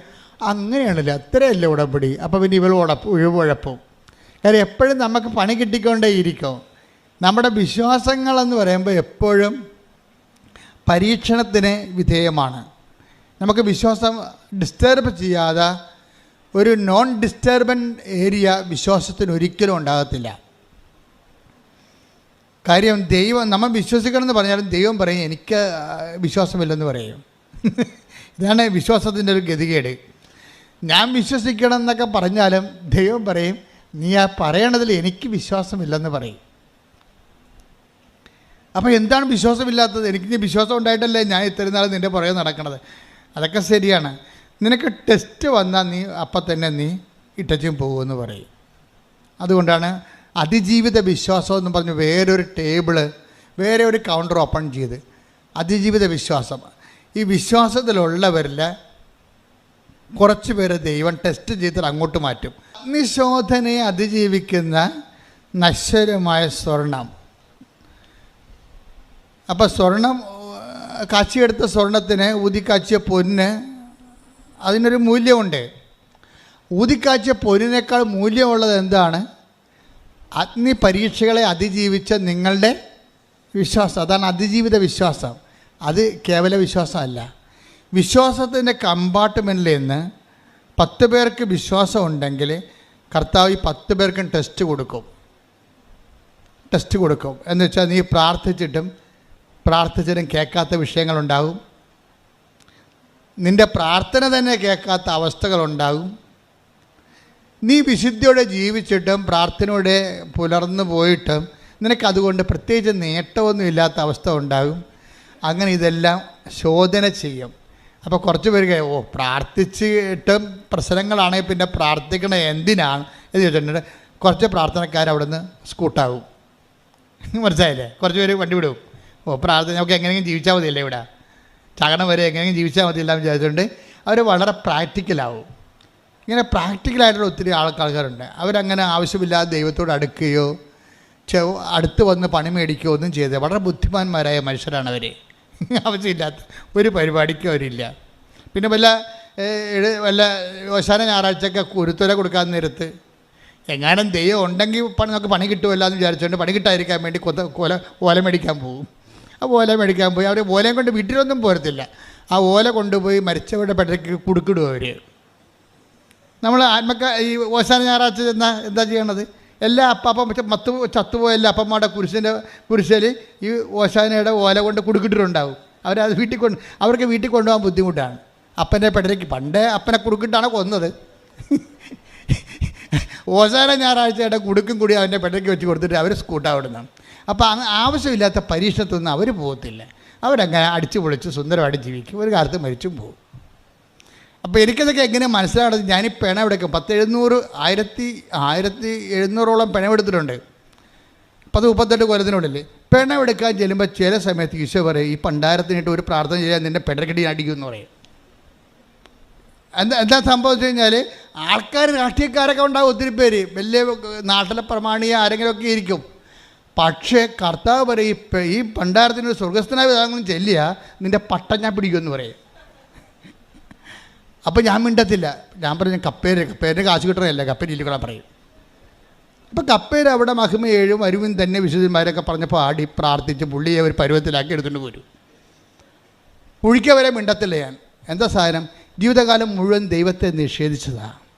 എന്നിട്ടിപ്പോൾ 12 കൊല്ലം ദർശനവും മറ്റുള്ള എല്ലാ ബന്ധവും പരിചയമുള്ള അച്ഛന്മാരെല്ലാം കാറ് കൊടുത്ത് വിളിച്ചിട്ട് ഒരു ഘോഷയാത്രയൊക്കെ നടത്തി പാവത്തൻ നാട്ടുകാരുടെ കണ്ണി പൊടി വിട്ട് സ്വർഗത്തിലേക്ക് പോകാൻ പോകുകയാണ്. ഞൊട്ടു എന്ന് പറയും ദൈവം. അതെന്താ പ്രശ്നമെന്ന് വെച്ച് കഴിഞ്ഞാൽ ഈ ഫസ്റ്റ് കോളത്തിൽ നിന്ന് സെക്കൻഡ് കോളത്തിലേക്കുള്ളൊരു വരവ് നമ്മൾ ഉറപ്പ് വരുത്തണം. അതിന് അഗ്നിശോധന ചെയ്യും. അഗ്നിശോധന എന്ന് പറയുമ്പോൾ ചില പറയില്ലേ, ഞാൻ കുഞ്ഞുനാൾ മുതലേ കർത്താവിനോട് പറയണതാണ് എനിക്ക് വെള്ളമടിക്കാത്തൊരു ഭർത്താവിനെ തരണം. 4 വയസ്സ് തൊട്ട് ഞാൻ പറയാം, എൻ്റെ അപ്പൻ്റെ വെള്ളവടി കണ്ട് ഞാൻ ജീവിതം മടുത്ത്, എൻ്റെ അമ്മയുടെ കണ്ണുനീര് കണ്ട് ഞാൻ ജീവിതം വെറുത്ത്, എനിക്ക് ആകപ്പാടെ ഒന്നേ കർത്താവിനോട് പറയാനുള്ളൂ, നീ ജോലി തന്നില്ലെങ്കിലും കുഴപ്പമില്ല, എനിക്ക് വെള്ളമടിക്കാത്ത ഒരു അധികാരം തരണമെന്ന് പറയും. അപ്പം നമ്മൾ മൂന്നാം വരുമ്പോഴും മധ്യസ്ഥം വരുമ്പോഴും ചവറ വിവാഹ ബ്യൂറോയിൽ ചെല്ലുമ്പോഴും പറയും അവൻ വെള്ളമടിക്കാത്തവരാണെന്ന് ചോദിക്കാൻ പറയും. അപ്പം നമ്മളെന്താ, അവന് ദൈവവിശ്വാസം ഇല്ലെങ്കിൽ കുഴപ്പമില്ല, വെള്ളമടിക്കാതിരുന്നാൽ മതി. അപ്പം വെള്ളമാരായി നിനക്ക് ദൈവമായി. മനസ്സിലായില്ലേ? ആൾക്കാർ പെൺപിള്ളേർ ചെന്ന് ഇരന്ന് പണി മേടിക്കണ വിധവ എന്താ വരുവാൻ, നമ്മളെ തിരക്കണ എന്താണ്, അവൻ വെള്ളമടിക്കാത്തവനാണോ? അപ്പോൾ എന്താ എൻ്റെ അർത്ഥം എന്താണ്, അവന് ദൈവവിശ്വാസം ഉണ്ടോ ഇല്ലേ അതൊന്നും അവൾക്ക് പ്രശ്നമില്ല, വെള്ളമടിക്കാത്തവല്ല ആയാൽ മതി. എന്ന് വെച്ച് കഴിഞ്ഞാൽ അർത്ഥം എന്താ, അവളുടെ ദൈവം വെള്ളമടിക്കാത്ത ഭർത്താവാണ്. അപ്പം തന്നെ നമ്മുടെ കയ്യിൽ നിന്ന് പെസകை വന്ന പോലെ. അപ്പം നിനക്കൊരു വിശ്വാസമുണ്ട്, അതിജീവിതയാണ് നീ. അതിജീവിത എന്ന് പറഞ്ഞാൽ എന്താണ്, ആധ്യാത്മിക ജീവിതത്തിൽ അതിജീവിതയുണ്ട്, അതിൽ അതിജീവിതനുണ്ട്. എന്താ കാര്യം, ഇങ്ങനെയുള്ള പല പരീക്ഷണങ്ങൾ വന്നിട്ടും ദൈവത്തെ ഉപേക്ഷിക്കാതെ വിശ്വാസം തളരാതെ അതിജീവിച്ച ആൾക്കാരാണ്. അതാണ് ഈശോ പറയണത്. 1 പത്രോസ് 1:7 പറയണം. ഒന്നൊരു വായിച്ചത്, അഗ്നിശോധനയെ അതിജീവിക്കുന്ന പറഞ്ഞ അഗ്നിശോധനയെ അതിജീവിക്കുന്ന നശ്വരമായ സ്വർണത്തേക്കാൾ വിലയേറിയതായിരിക്കും പരീക്ഷകളെ അതിജീവിക്കുന്ന നിങ്ങളുടെ വിശ്വാസം. അപ്പോൾ വിലയേറിയ വിശ്വാസമാണ്. വിലയേറിയ വിശ്വാസം, വിശ്വാസത്തിലാണ് ബൈബിൾ എപ്പോഴും കൈകാര്യം ചെയ്യുന്ന ഒരു സബ്ജക്റ്റാണത്. അപ്പോൾ നിങ്ങൾ ഓർക്കും, ഇതൊക്കെ കേട്ടിട്ടുണ്ടോ, ഇന്നസെൻറ്റിൻ്റെ ലോട്ടറി അടിച്ച പോലെ 2 കേട്ടിട്ടുണ്ട് 3 കേട്ടിട്ടുണ്ട് കേട്ടിട്ടുണ്ട് 4 എന്ന് പറഞ്ഞ് അവസാനം എൻ്റെ അമ്മയെന്ന് പറഞ്ഞ് വീഴും. അതുപോലെ നിങ്ങൾ വിശ്വാസം എന്ന് പറയുമ്പോൾ, ഞങ്ങൾ വിശ്വാസം എന്ന് പറയുമ്പോൾ കേട്ടിട്ടുണ്ടെന്ന് പറയും. നിങ്ങൾ എന്ത് കേട്ടിരിക്കണത്? വിശ്വാസം തന്നെ വ്യത്യസ്തങ്ങളായിട്ടാണ് ദൈവം പറഞ്ഞുകൊണ്ടിരിക്കുന്നത്. അതിപ്പോൾ അതിജീവിത വിശ്വാസം എന്ന് പറയും. അപ്പോസ്തലന്മാർ ഓരോ തരത്തിലാണ് പറയണത്. അപ്പോസ്തലന്മാർ ഒരാൾ പറയും, പോള് പറയും, വിശ്വാസം പറയുമ്പോൾ പോള് പറയും വിശ്വാസം കാണപ്പെടാത്തതുകൊണ്ട് പ്രത്യാശിക്കുന്നുള്ള ഉറപ്പാണ് വിശ്വാസം. അത് ഹെബ്രായർ 11:1 പറയും. എന്താണ് വിശ്വാസം? വായിച്ചേ, ശ്രദ്ധിക്കട്ടെ. ഹല്ലേലൂയ. വിശ്വാസം എന്നത് പ്രത്യാശിക്കുന്നവ ലഭിക്കുമെന്ന ഉറപ്പും കാണപ്പെടാത്തവ ഉണ്ട് എന്ന ബോധ്യവുമാണ്. അപ്പോൾ പ്രത്യാശിക്കുന്നവ ലഭിക്കുമെന്നുള്ള ഉറപ്പാണ് വിശ്വാസം. അപ്പം അങ്ങനെ വരുമ്പോൾ അത് മെറ്റീരിയൽ ഫെയ്ത്താണ്. നമ്മൾ എന്തെങ്കിലും പ്രത്യാശിച്ചാൽ അത് കിട്ടും എന്ന് വിശ്വസിക്കുന്നത് കൊണ്ടാണല്ല ഉടമ്പടി പിന്നെയും നമ്മളെ പുതുക്കണത്. തെറ്റല്ലത്. പ്രത്യാശ ഇപ്പോൾ ഉടമ്പടി എബ്രായർ 11:1 എന്താ പറഞ്ഞത്? വിശ്വാസം എന്നത് എന്ന് പറഞ്ഞേ, വിശ്വാസം എന്നത് പ്രത്യാശിക്കുന്നവ ലഭിക്കുമെന്നുള്ള ഉറപ്പ്. അപ്പോൾ വിശ്വാസത്തിൻ്റെ അകത്ത് ഒരു ഡിഗ്രി കൂടിക്കഴിഞ്ഞാൽ പിന്നെ അത് ഉറപ്പായിട്ട് മാറും. അതുകൊണ്ടാണ് ആൾക്കാർ 7 പ്രാവശ്യമൊക്കെ ഉടമ്പടി പുതുക്കുന്നത്. എന്താ കാര്യം? എൻ്റെ കാലമാകുമ്പോൾ ഞാൻ കർത്താവ് എൻ്റെ അടുത്ത് വരണ സമയത്ത് ഞാൻ പിന്നെ ഇവിടെ കിടന്ന് ഉറങ്ങിയാൽ എന്ത് ചെയ്യും? മണവാളം വരാൻ വൈകുമ്പോൾ സ്വാഭാവികം നമുക്ക് വരാൻ സാധ്യതയുള്ള എന്താണ്? ഉറക്കമാണ്. ഉടമ്പടിയിൽ ഉറക്കമുണ്ട്. എത്രയാണ്? മത്തായി എത്രയാണ്? 25:5. അതിൽ പറഞ്ഞ് മണവാളൻ വരാൻ വൈകി ഉറക്കം വരികയാൽ കന്യകമാർ കിടന്നുറങ്ങി. പാവത്തങ്ങൾ ഇരുന്നുറങ്ങിയെന്നേ, ഇപ്പം കിടന്നു പോയി പാവത്തങ്ങൾ. തലയോട് പോലില്ലാതെ വായും പൊളിച്ച് കുറുക്കം പിടിച്ച് ആയി ഉറങ്ങി. എന്താ കാര്യം? മണവാളം വന്നില്ല, വേറെ ഒരാൾ വരും. ആരാണത്? ഉറക്കം. അതാണ് സംഭവം. അതല്ലേ ബൈബിൾ എന്ത് കറക്റ്റാണ്. 25:5 മണവാളം വന്നില്ല, പിന്നെ ഒരാൾ ഉടനെ ഉറപ്പായിട്ടും വരും. അതാരാണ്? ഉറക്കം. ശൈത്യം, ആധ്യാത്മിക ശൈത്യമാണല്ല ബൈബിൾ ഉറക്കമെന്ന് പറയണത്. സ്പിരിച്വൽ ഫ്രിജിഡിറ്റിക്കാണ് ഈ പറയണത് ഉറക്കമെന്ന്. എന്ന് വെച്ചാൽ നമുക്ക് ഉറക്കമാണെന്ന് അറിയണമെങ്കിൽ നിങ്ങളുടെ പ്രത്യക്ഷ പ്രാർത്ഥന എത്ര മണിക്ക് നടന്നെന്ന് ചോദിച്ചാൽ മതി. ആദ്യം 5:30 എഴുന്നേക്കും, പിന്നെ 6 മണിക്ക് എഴുന്നേക്കും, പിന്നെ 7 മണിക്ക് എഴുന്നേക്കും. ഇപ്പം ചെടുത്തി ഉറക്കമായി. കാര്യം എന്താണ്? മണവാളം വരാൻ വൈകി. അപ്പോൾ ഈ മണവാളം വരാൻ വൈകിയെന്നുള്ളത് ഒരു പ്രഖ്യാപിതമായ നടപടിക്രമത്തിൻ്റെ ഭാഗമാണ് ദൈവത്തിൽ. എല്ലാ വിഷയത്തിനുമല്ല, ചില വിഷയങ്ങൾക്ക്. ഇപ്പം നിങ്ങൾ 6 വിഷയം വെച്ചില്ലേ? 6 വിഷയം എന്താ വെക്കാൻ കാര്യം? 6 കൽഭരണി ഉള്ളത് കൊണ്ട് ഉടമ്പടി കർത്താവ് വെളിപാടിൻ്റെ ആ നല്ല കാലഘട്ടത്തിൽ എന്നോട് പറഞ്ഞത് 6 എന്ന് പറഞ്ഞ്. കാര്യം എന്താണ്? 6 കൊല്ലം കൊണ്ട് 6 ദിവസം കൊണ്ടാണ് ഞാൻ ആകാശം ഭൂമിയും സൃഷ്ടിച്ചത്. സൃഷ്ടിയുടെ ദിവസങ്ങളാണ് 6. പിന്നെ പുതിയ നിയമത്തിലേക്ക് വരുമ്പോൾ ആ സൃഷ്ടി ചെയ്ത പാപത്തിന് പരിഹാരമായിട്ട് കർത്താവ് പരിഹാരം ചെയ്യാൻ വരുമ്പോഴും അവൻ്റെ പരസ്യജീവിതം ആരംഭിക്കുന്നത് 6 എന്നാണ്. അതാണ് 6 കൽഭരണി. ഒന്നുമില്ലായ്മ എന്ന് 6 കൽഭരണി. അവിടെ വീഞ്ഞില്ലായിരുന്നു എന്ന് പറയണം. ഇപ്പം എല്ലാം പുതിയ ലോകം സൃഷ്ടിക്കുകയാണ്. ഇത് ആദ്യത്തെ കാലമാണ്, 6ാമത്തെ ദിവസം. അതായത് ആദിയിൽ ദൈവം ആകാശവും ഭൂമിയും സൃഷ്ടിച്ചിട്ട് പിന്നെന്താ പറയുക, ഭൂമിയിൽ ഒന്നും ഇല്ലായിരുന്നെന്നാണ് പറയണേ. ഭൂമിയിൽ ഒന്നും ഇല്ലായിരുന്നു. എന്താണ്? ആദ്യം ദൈവം ആകാശവും ഭൂമിയും സൃഷ്ടിച്ച ഭൂമി രൂപരഹിതമായിരുന്നു. അപ്പോൾ ഒരു രൂപവുമില്ല, ഒരു ഭാവവുമില്ല. ഭൂമി പിന്നെ എന്താണ്? ശുദ്ധശൂന്യമായിരുന്നു. പിന്നെ എന്ത് ചെയ്ത്? ആഴത്തിൻ്റെ മീതെ, അന്ധകാരത്തിൻ്റെ മീതെ, വെള്ളത്തിൻ്റെ മീതെ ആത്മാവ് ചലിച്ചു. അപ്പം അതുണ്ട, വെള്ളത്തിന് മീതെ ആത്മാവ് ചലിച്ചിട്ടാണ് പഴയ ലോകം ഉണ്ടായത്. പുതിയ ലോകം ക്രിസ്തു ഉണ്ടാക്കാൻ പോകുന്നതും വെള്ളത്തിൻ്റെ മീതെ ആത്മാവ് ചലിച്ചിട്ടാണ്. പറഞ്ഞ മനസ്സിലായില്ലേ? പണ്ട് അവ്വ ചെയ്തതിന് പകരം മറ്റൊരു അവ്വായെ ദൈവം സൃഷ്ടിച്ച് കൊണ്ടുവന്നിരിക്കുകയാണ് പരിശുദ്ധ അമ്മയായിട്ട്. കൈയടിക്കട്ടെ, ശ്രുതിക്കട്ടെ. ഹല്ലേലൂയ. ആദിയിൽ ദൈവം ആകാശവും ഭൂമിയും സൃഷ്ടിച്ചു. പറഞ്ഞേ, ആദിയിൽ ദൈവം ആകാശവും ഭൂമിയും സൃഷ്ടിച്ചു.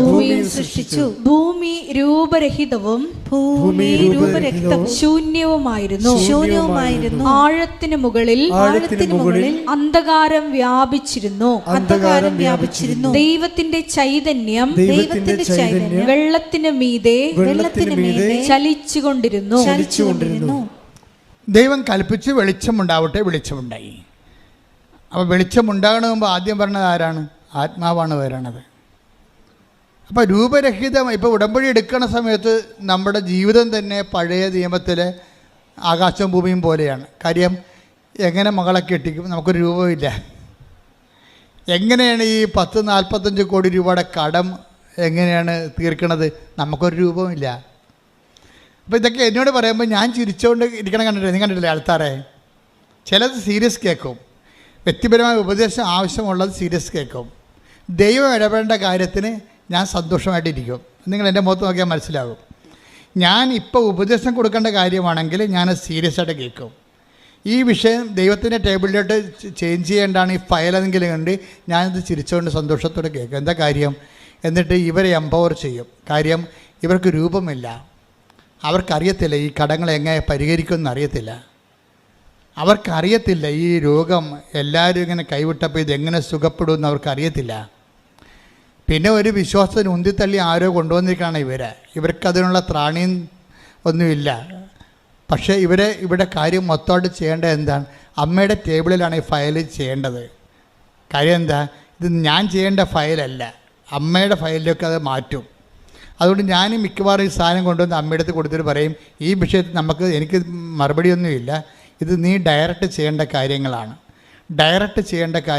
അപ്പോൾ എനിക്കെൻ്റെ ഉറപ്പെന്ന് പറയണത് അമ്മയുടെ പ്രത്യക്ഷീകരണമാണ് എൻ്റെ ഉറപ്പ്. കാര്യം, ഈ പാവപ്പെട്ട മനുഷ്യനെ കാണാവുന്ന രീതിയിൽ 2004 അമ്മ സമയഘടികാലം നീച്ച് ചാർത്തി പ്രത്യക്ഷപ്പെട്ടപ്പോൾ എൻ്റെ മനസ്സിൽ അന്ന് പോലെ ഉണ്ട്, ദൈവത്തിൻ്റെ മുമ്പിൽ ഞാൻ കണ്ണി പിടിച്ചൊരാളാണെല്ലാന്ന് ചിന്ത. അഹങ്കാരമൊന്നുമില്ല. സുവിശേഷം പ്രസംഗിക്കാനുള്ള ഒരു യോഗ്യത തന്നുവെന്നല്ലേ നന്ദി വരെ മാത്രമേ ഉള്ളൂ. അപ്പോൾ അന്ന് മദർ തെരേസയും ജോൺ പോളും ജീവിച്ചിരുന്ന കാലമാണ്. ശരിക്കും പറഞ്ഞാൽ നിയമപരമായിട്ട് നീതി നോക്കാനാണെങ്കിൽ അവർക്കാണിത് പ്രത്യക്ഷപ്പെടേണ്ടത്. അവരൊന്ന് ജീവിച്ചിരിപ്പുണ്ടായിരുന്നു 2004 രണ്ടുപേരും. കാര്യം അവരൊക്കെ ഞാൻ അവരൊക്കെ കണ്ടാണ് വളർന്നത്. എൻ്റെ ശുശ്രൂഷ എല്ലാം ക്രമീകരിച്ചിരിക്കുന്നത് ജോൺ പോളിനെ അടിസ്ഥാനപ്പെടുത്തിയാണ്. ജോൺ പോളാണ് ഈ കാലഘട്ടത്തിലെ 20ാം നൂറ്റാണ്ടിലെ ഏറ്റവും, അതായത് 20ാം നൂറ്റാണ്ടെന്ന് വെച്ച് കഴിഞ്ഞാൽ 20 തൊട്ട് 21ാം നൂറ്റാണ്ടിൽ വരെ ഏറ്റവും വലിയ പോപ്പെന്ന് പറയുന്നത് ജോൺ പോളാണ്. ജോൺ പോൾ ഉണ്ടാക്കി വിട്ട ഒരു വലിയ ആധ്യാത്മികമായ ശക്തിയുണ്ട്. അതെച്ചാൽ ഗലീലിയ കടലൊക്കെ ഇങ്ങനെ, ഗലീലിയ അല്ലാൻ്റെ സമുദ്രം കൂവിക്കുത്തി ഇരച്ചാർത്ത് രമ്പിത്തി ഇങ്ങനെ പോലെ കര വിഴുങ്ങാൻ നേർത്ത് വത്തിക്കാൻ്റെ ആ ജൽപ്പാടുകളിൽ നിന്നുകൊണ്ട് കൈ ഉയർത്തിക്കൊണ്ട് ഈ വലിയ മുക്കുവൻ പറയും, become a command in the name of Jesus. എൻ്റെ കർത്താവിൻ്റെ നാമത്തിൽ ഞാൻ കൽപ്പിക്കുന്നു, നീ അടങ്ങാൻ പറയും. എന്താ കാര്യം? നീ എൻ്റെ കർത്താവിൻ്റെ സൃഷ്ടി മാത്രമാണെന്ന് പറയും. ആ അധികാരം എന്ന് പറയണത് വല്ലാത്തൊരു അധികാരമാണ്. ഞാൻ ആ 78 മുതൽ അതൊക്കെ കണ്ടാണ് വളർന്നത്. ഞാൻ അച്ഛൻ പഠിക്കുന്ന കാലത്താണ് ഈ സംഭവങ്ങളൊക്കെ ലോകത്ത് നടക്കുന്നത്. അന്ന് മുതൽ ഞാൻ ജോൺ പോളിൻ്റെ ഓരോ കാര്യവും ശ്രദ്ധിക്കും. അപ്പോൾ ജോൺ പോളിൻ്റെ കയ്യിലുള്ള ഏറ്റവും വലിയ ആയുധം ജപമാലയാണ്. ഏറ്റവും വലിയ ജപമാലയാണ് ഉള്ളത്. അപ്പോൾ അതിനുശേഷം ജപമാല അദ്ദേഹത്തിൻ്റെ ശരീരത്തിൻ്റെ ഒരു അവയവമായിരുന്നു, അല്ലാതെ ഒരു അക്സസറി അല്ല. ഞാൻ പോപ്പന്മാരെയും മറ്റു വിശുദ്ധന്മാരെയൊക്കെ അളക്കണത് ജപമാല അവരുടെ ശരീരത്തിൻ്റെ അവയവമാണോ അത് അക്സസറി ആണോ എന്നാണ്. അക്സസറി ആണെന്ന് വെച്ച് കഴിഞ്ഞാൽ ഇപ്പം സൈക്കിളിനൊക്കെ വരെ ബെല്ല് പിടിപ്പിക്കുക, നമുക്ക് കമ്പനിയിൽ നിന്ന് കിട്ടുമ്പോൾ സൈക്കിളിൽ ബെല്ലൊന്നും ഉണ്ടാകത്തില്ല. ചിലപ്പോൾ ഈ ബ്രേക്ക് നമ്മളൊരു സാധനമൊക്കെ ഈ സോക്കറ്റൊക്കെ വെച്ച് പിടിപ്പിക്കത്തില്ലേ, കുറേ സാധനം വെച്ച് പിടിപ്പിക്കുമല്ല, നമ്പർ പ്ലേറ്റ് അതുപോലെയൊക്കെ വെച്ച് പിടിപ്പിക്കുന്നതാണ്. അതൊന്നും കമ്പനിയിൽ നിന്ന് കിട്ടത്തില്ല. അതുപോലെ ചിലർക്ക് ജപമാല ആക്സസറിയാണ്, എന്ന് വെച്ചാൽ പിന്നീട് ആവശ്യമുള്ളപ്പോൾ വെച്ച് പിടിപ്പിക്കേണ്ട സംഭവമാണ്. ജപമാല പ്രാർത്ഥിക്കുമ്പോൾ കൊന്ത തപ്പി നോക്കും, കൊന്ത എന്ത് നോക്കി തപ്പി നടക്കും, കണ്ണ് ഇരുട്ടത്ത് തപ്പി നടക്കണില്ലേ. അക്സസറി എന്ന് പറയും. അവയവമാണെങ്കിൽ എപ്പോഴും കൊന്ത കയ്യിലുണ്ടാവും. മദർ തെരേസനെ ഞാൻ നിന്ന് അങ്ങോട്ടും ഇങ്ങോട്ടും സംസാരിച്ചിട്ടുള്ള മദർ തെരേസ. അപ്പോൾ എന്നെ ഞെട്ടിപ്പിച്ച് കളഞ്ഞ സംഭവം എന്ന് വെച്ചാൽ കൊന്ത അവിടെ അവയവമാണ്. 2 കൊന്തയാണ് അവർക്ക്. ഒരു കൊന്ത കയ്യിലിങ്ങനെ പിണച്ചിട്ടിരിക്കണം, വലിയ ഉണ്ടമണി കൊന്ത, കണ്ടാൽ പിടിച്ചു പോകും. അതിലൂടെ അവരുടെ വിശ്വാസം ഇങ്ങനെ ദൈവത്തിലേക്ക് മനുഷ്യന് വേണ്ടി ഇങ്ങനെ വിശ്വാസം പ്രഘോഷിച്ചും പ്രഖ്യാപിച്ചും പ്രവഹിച്ചു കൊണ്ടിരിക്കും. അവർ എന്താണ് എപ്പോഴും പ്രാർത്ഥന, ജപമാല പ്രാർത്ഥന നടന്നുകൊണ്ടിരിക്കും. പിന്നെ എന്താ സംഭവിച്ചതെന്ന് വെച്ച് കഴിഞ്ഞാൽ അവരുടെ അരക്കെട്ടിലൊരു കൊന്ത കിടപ്പുണ്ട്. ഞാൻ കഴിഞ്ഞ മാസം മദർ തെരേസയുടെ കബറിടത്തിൽ പോയി 1 മണിക്കൂർ നിന്ന് പ്രാർത്ഥിച്ച് കൽക്കട്ടയിൽ.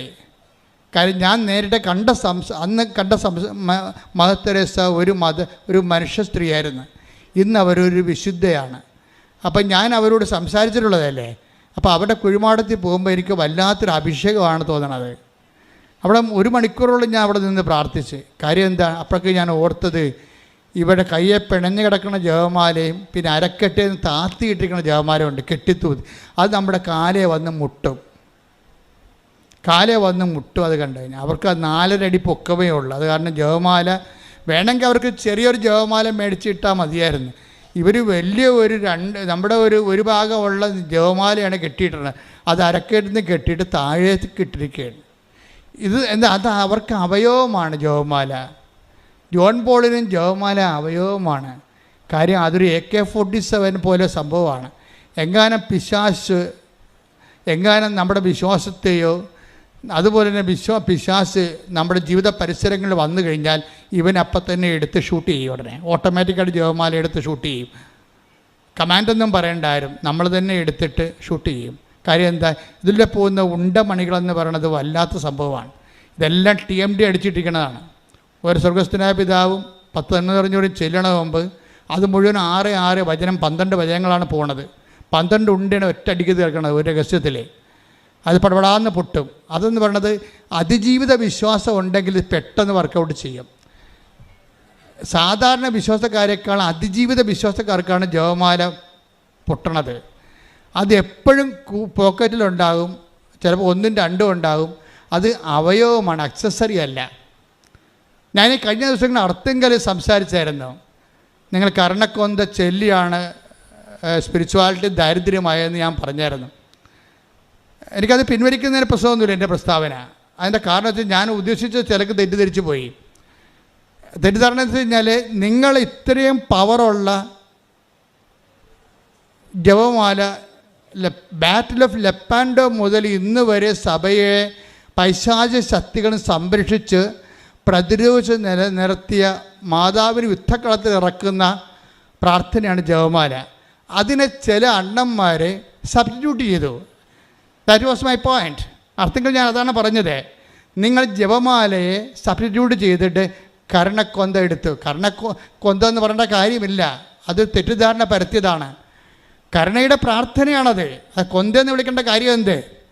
അത് എണ്ണ അതിൻ്റെ അകത്തുള്ളത് കൊണ്ടാണ്. പക്ഷേ പാവപ്പെട്ട മനുഷ്യർ തെറ്റിദ്ധരിച്ചു, ഇതും കൊന്തയല്ലേ, എന്നാൽ പിന്നെ ജപമാല വേണ്ടല്ലോ, ഈ കൊന്ത മതിയല്ലോ എന്ന് വിചാരിച്ചുകൊണ്ട് ജപമാല മാറ്റിയിട്ട് നമ്മുടെ ആയുധം നമ്മളെ നിരായുധീകരിച്ചു എന്ന് വേണേൽ പറയാം.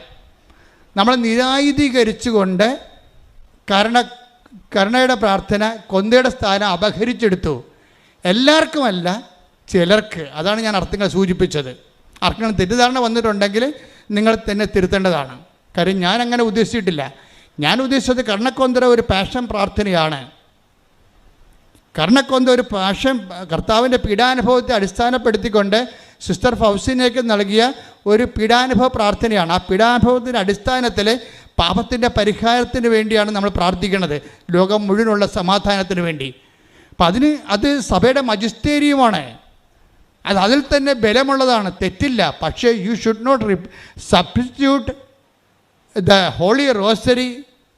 അതിന് പകരം പരിശുദ്ധ ജപമാലയ്ക്ക് പകരം നിങ്ങൾ കർണക്കൊന്തയെ സബ്സ്റ്റിറ്റ്യൂട്ട് ചെയ്യരുത്. കാര്യം രണ്ടിൻ്റെ എഫിക്കസി പവറും ഭയങ്കര വ്യത്യാസമാണ്. കാര്യം ഇത് പ്രൂവൺ ഫാക്റ്റാണ്. ജപമാലയുടേത് ഹിസ്റ്റോറിക്കലി പ്രൂവനാണ്. കർണക്കൊന്ത ഈ നൂറ്റാണ്ടിൽ തുടങ്ങിയതേ ഉള്ളൂ. ഇനി അത് കുറേ പരീക്ഷണങ്ങളിലൂടെ അത് പ്രയോഗിച്ച് വിശുദ്ധ ജീവിതം നയിക്കാനുള്ള ഒത്തിരി ആൾക്കാർ ഇനി ലോകത്തിന് വരുമ്പോഴാണ് ഇത് ഏറ്റവും നല്ല ഒരു പ്രാർത്ഥനയായിട്ട് സഭയ്ക്ക് മനസ്സിലാകണത്. അത് സഭയുടെ ഈ വിശ്വാസ പ്രമാണം വളരെ സാർത്ഥകമായിരുന്നു എന്നുള്ളത് ഇനി നമ്മുടെ അനുഭവങ്ങൾ കാരണം തെളിയിക്കേണ്ട ഒരു കാലമുണ്ട്. പക്ഷേ ജപമാല ഓൾറെഡി പ്രൂവണാണത്. അത് യുദ്ധങ്ങൾ ജയിച്ചതാണ്, രാജ്യങ്ങളിൽ വിശ്വാസം നിലനിർത്തിയതാണ്. വ്യക്തി ജീവിതത്തിൽ ജോൺ പോളിനെയും മദർ തെരേസയും പോലുള്ള ആൾക്കാർ ഈ കാലഘട്ടത്തിൽ യുദ്ധം ചെയ്ത് തങ്ങളുടെ കാലഘട്ടം ദൈവം ഏൽപ്പിച്ച ജോലി, മിഷൻ ഐതിഹാസികമായ അപ്പോസ്തലിക ചൈതന്യത്തോടെ പൂർത്തിയാക്കിയതിൻ്റെ കരുത്ത് എല്ലാം പരിശുദ്ധ ജപമാലയുടെ പ്രവർത്തനയുടെ ഭാഗമാണ്. അപ്പം അതൊരിക്കലും നിങ്ങൾ എന്ത് പ്രാർത്ഥനയും പ്രാർത്ഥിച്ചോ, കരുണയുടെ പ്രാർത്ഥനയും പ്രാർത്ഥിച്ചോ, പക്ഷേ അതിന് ജപമാല സബ്സ്റ്റിറ്റ്യൂട്ട് ചെയ്ത് ഒരിക്കലും ചെയ്യരുത്. അത് വന്നാൽ നിങ്ങളുടെ ആധ്യാത്മിക തകർച്ച ഉണ്ടാകും. അപ്പോൾ ആ നിലപാടിൽ മാറ്റമില്ല. ഞാൻ പറയാനെല്ലാം കറക്റ്റ് കാര്യങ്ങൾ തന്നെയാണ് പറയണത്. പക്ഷേ സബ്സ്റ്റിറ്റ്യൂട്ട് ചെയ്യരുതെന്നാണ് ഞാൻ പറഞ്ഞതിൻ്റെ അർത്ഥം. ശ്രുതിക്കട്ടെ ഹല്ലേലൂയ. എൻ്റെ മക്കളെ, we are talking about faith and prayer. ഇപ്പോൾ കർത്താവ് വെളിപാട് നൽകിക്കൊണ്ടിരിക്കുന്ന 2 സബ്ജക്റ്റിനാണ്. എന്താണ്? പ്രാർത്ഥനയ്ക്കും വിശ്വാസത്തിനും. വിശ്വാസത്തെക്കുറിച്ച് ഞാൻ പറഞ്ഞു, പ്രാർത്ഥനയെ പവർഫുള്ളാക്കുന്നത് വിശ്വാസത്തിൻ്റെ ഗ്രേഡ് അനുസരിച്ചാണ്. നിങ്ങൾക്കൊരു കേവലമായ വിശ്വാസമുണ്ടാകും. കേവലമായ വിശ്വാസത്തെ കർത്താവ് അതിജീവിത വിശ്വാസത്തിൻ്റെ ടേബിളിലേക്ക് മാറ്റി. 10 പേർക്ക് ഒരു ഓർഡിനറി ഫെയ്ത്ത് ഉണ്ടെന്ന് വിചാരിച്ചോ. May be transferred faith, may be traditional faith, അപ്പനമ്മമാരുടെ വിശ്വാസം അതൊന്നായിരിക്കാം. അല്ലെങ്കിൽ ആരെങ്കിലും നിങ്ങളെ വിശ്വാസത്തിലേക്ക് കൊണ്ടുവന്നതായിരിക്കാം. So you have faith. ഇപ്പം നിങ്ങൾക്ക് ഫെയ്ത്ത് ഉണ്ട്. പക്ഷേ ദൈവ തിരുസന്നിധി ആ ഫെയ്ത്ത് എപ്പോഴും നമ്മൾ ടെസ്റ്റഡ് ആക്കി മാറ്റും ദൈവം. കാര്യം അതിൻ്റെ സത്യസന്ധത ദൈവം എപ്പോഴും ടെസ്റ്റ് ചെയ്തെടുക്കും. കാര്യം ക്രിസ്തുവിനെ പോലും ടെസ്റ്റ് ചെയ്തിട്ടാണ് ദൈവം ദൗത്യത്തിന് കൊണ്ടുവന്നത്. ഒരു ദൗത്യത്തിനെ കൊണ്ടുവരാൻ പറയുന്നുണ്ടെങ്കിൽ ടെസ്റ്റും മിഷനും തമ്മിൽ ഭയങ്കര ബന്ധമാണ്. ടെസ്റ്റ് എന്ന ദൗത്യം എന്ന് പറഞ്ഞപ്പോൾ മരുഭൂമിയിലെ പരീക്ഷ കഴിഞ്ഞതിന് ശേഷമാണ് ഈശോനെ ശുശ്രൂഷയ്ക്ക് എടുത്തത്. അപ്പോൾ പിതാവായ ദൈവത്തിൻ്റെ മുമ്പിൽ പുത്രൻ തമ്പുരാന് പോലും ടെസ്റ്റിന് അതീതമല്ല, അധീനമാണ്. അപ്പം അതുകൊണ്ട് നമ്മളും ടെസ്റ്റിന് അധീനമായിരിക്കും. ഒരു പരീക്ഷ നമുക്കുണ്ടാവും. ഇപ്പം ഞാൻ മുമ്പ് പറഞ്ഞ പോലെ ഇപ്പം നിങ്ങൾ വിചാരിക്കും ഇവിടുത്തെ ഏറ്റവും വലിയ ടെസ്റ്റ് എന്താണ്? പ്രാർത്ഥിക്കാത്തവനൊക്കെ നിങ്ങളെക്കാൾ ഭൗതികമായ പുരോഗതി സ്വീകരിക്കുകയും പ്രാർത്ഥിക്കുന്ന നിങ്ങൾ എന്നും കൊന്നും പലതരത്തിലും അവരൊക്കെ പുറകിലാകുകയും ചെയ്യുമ്പോൾ ടെസ്റ്റായില്ലേ? അതല്ലേ ഏറ്റവും വലിയ ടെസ്റ്റ് എന്ന് പറയണത്. പ്രാർത്ഥിക്കാത്തവരെല്ലാം നിങ്ങളുടെ മുമ്പിലെത്തുകയും അവർ ദൈവത്തെ വിളിക്കുന്നില്ല, ദൈവത്തെ അംഗീകരിക്കണത് തന്നെ അവരുടെ ബുദ്ധിക്ക് പോരായ്മയായിട്ട് കരുതണേ. പക്ഷേ നിങ്ങൾ ദൈവത്തെ അംഗീകരിക്കുന്നു, ആദരിക്കുന്നു, ആരാധിക്കുന്നു, അങ്ങനെ ജീവിക്കുന്നു. പക്ഷെ ഭൗതിക പുരോഗതി നോക്കുമ്പോൾ നിങ്ങൾ അവരെക്കാൾ താഴ്ന്നു വരുമ്പോൾ ടെസ്റ്റായില്ലേ അത്? അപ്പോൾ ഇവർക്ക് പ്രാർത്ഥിക്കാത്തവനൊക്കെ പണ്ട് മുഹമ്മദ് ഗോറിയ അയാളുടെ ഒരു നിയമമുണ്ടല്ലോ. എന്താണ്? ഒരു ടാക്സ് നിയമമില്ലേ? ഡൽഹി സുൽത്താനായിരുന്ന മുഹമ്മദ് ഗോറി അയാളെന്താ പറഞ്ഞത്? ഈ രാജ്യത്ത് കുതിര ഉള്ളവരെല്ലാം 5 പവൻ ടാക്സ് നികുതി തരണമെന്ന് പറഞ്ഞു. പുള്ളിയുടെ വിളംബരമാണ്. ഈ രാജ്യത്തെ കുതിര ഉള്ളവരെല്ലാം 5 പവൻ ടാക്സ് തരണം, നികുതി തരണമെന്ന് പറഞ്ഞു. അപ്പോൾ ആൾക്കാർ സന്തോഷമായി. എന്താണ്, നമുക്ക് കുതിരയില്ലല്ല, കുതിര ഉള്ളവൻ കൊടുത്താൽ മതിയല്ല.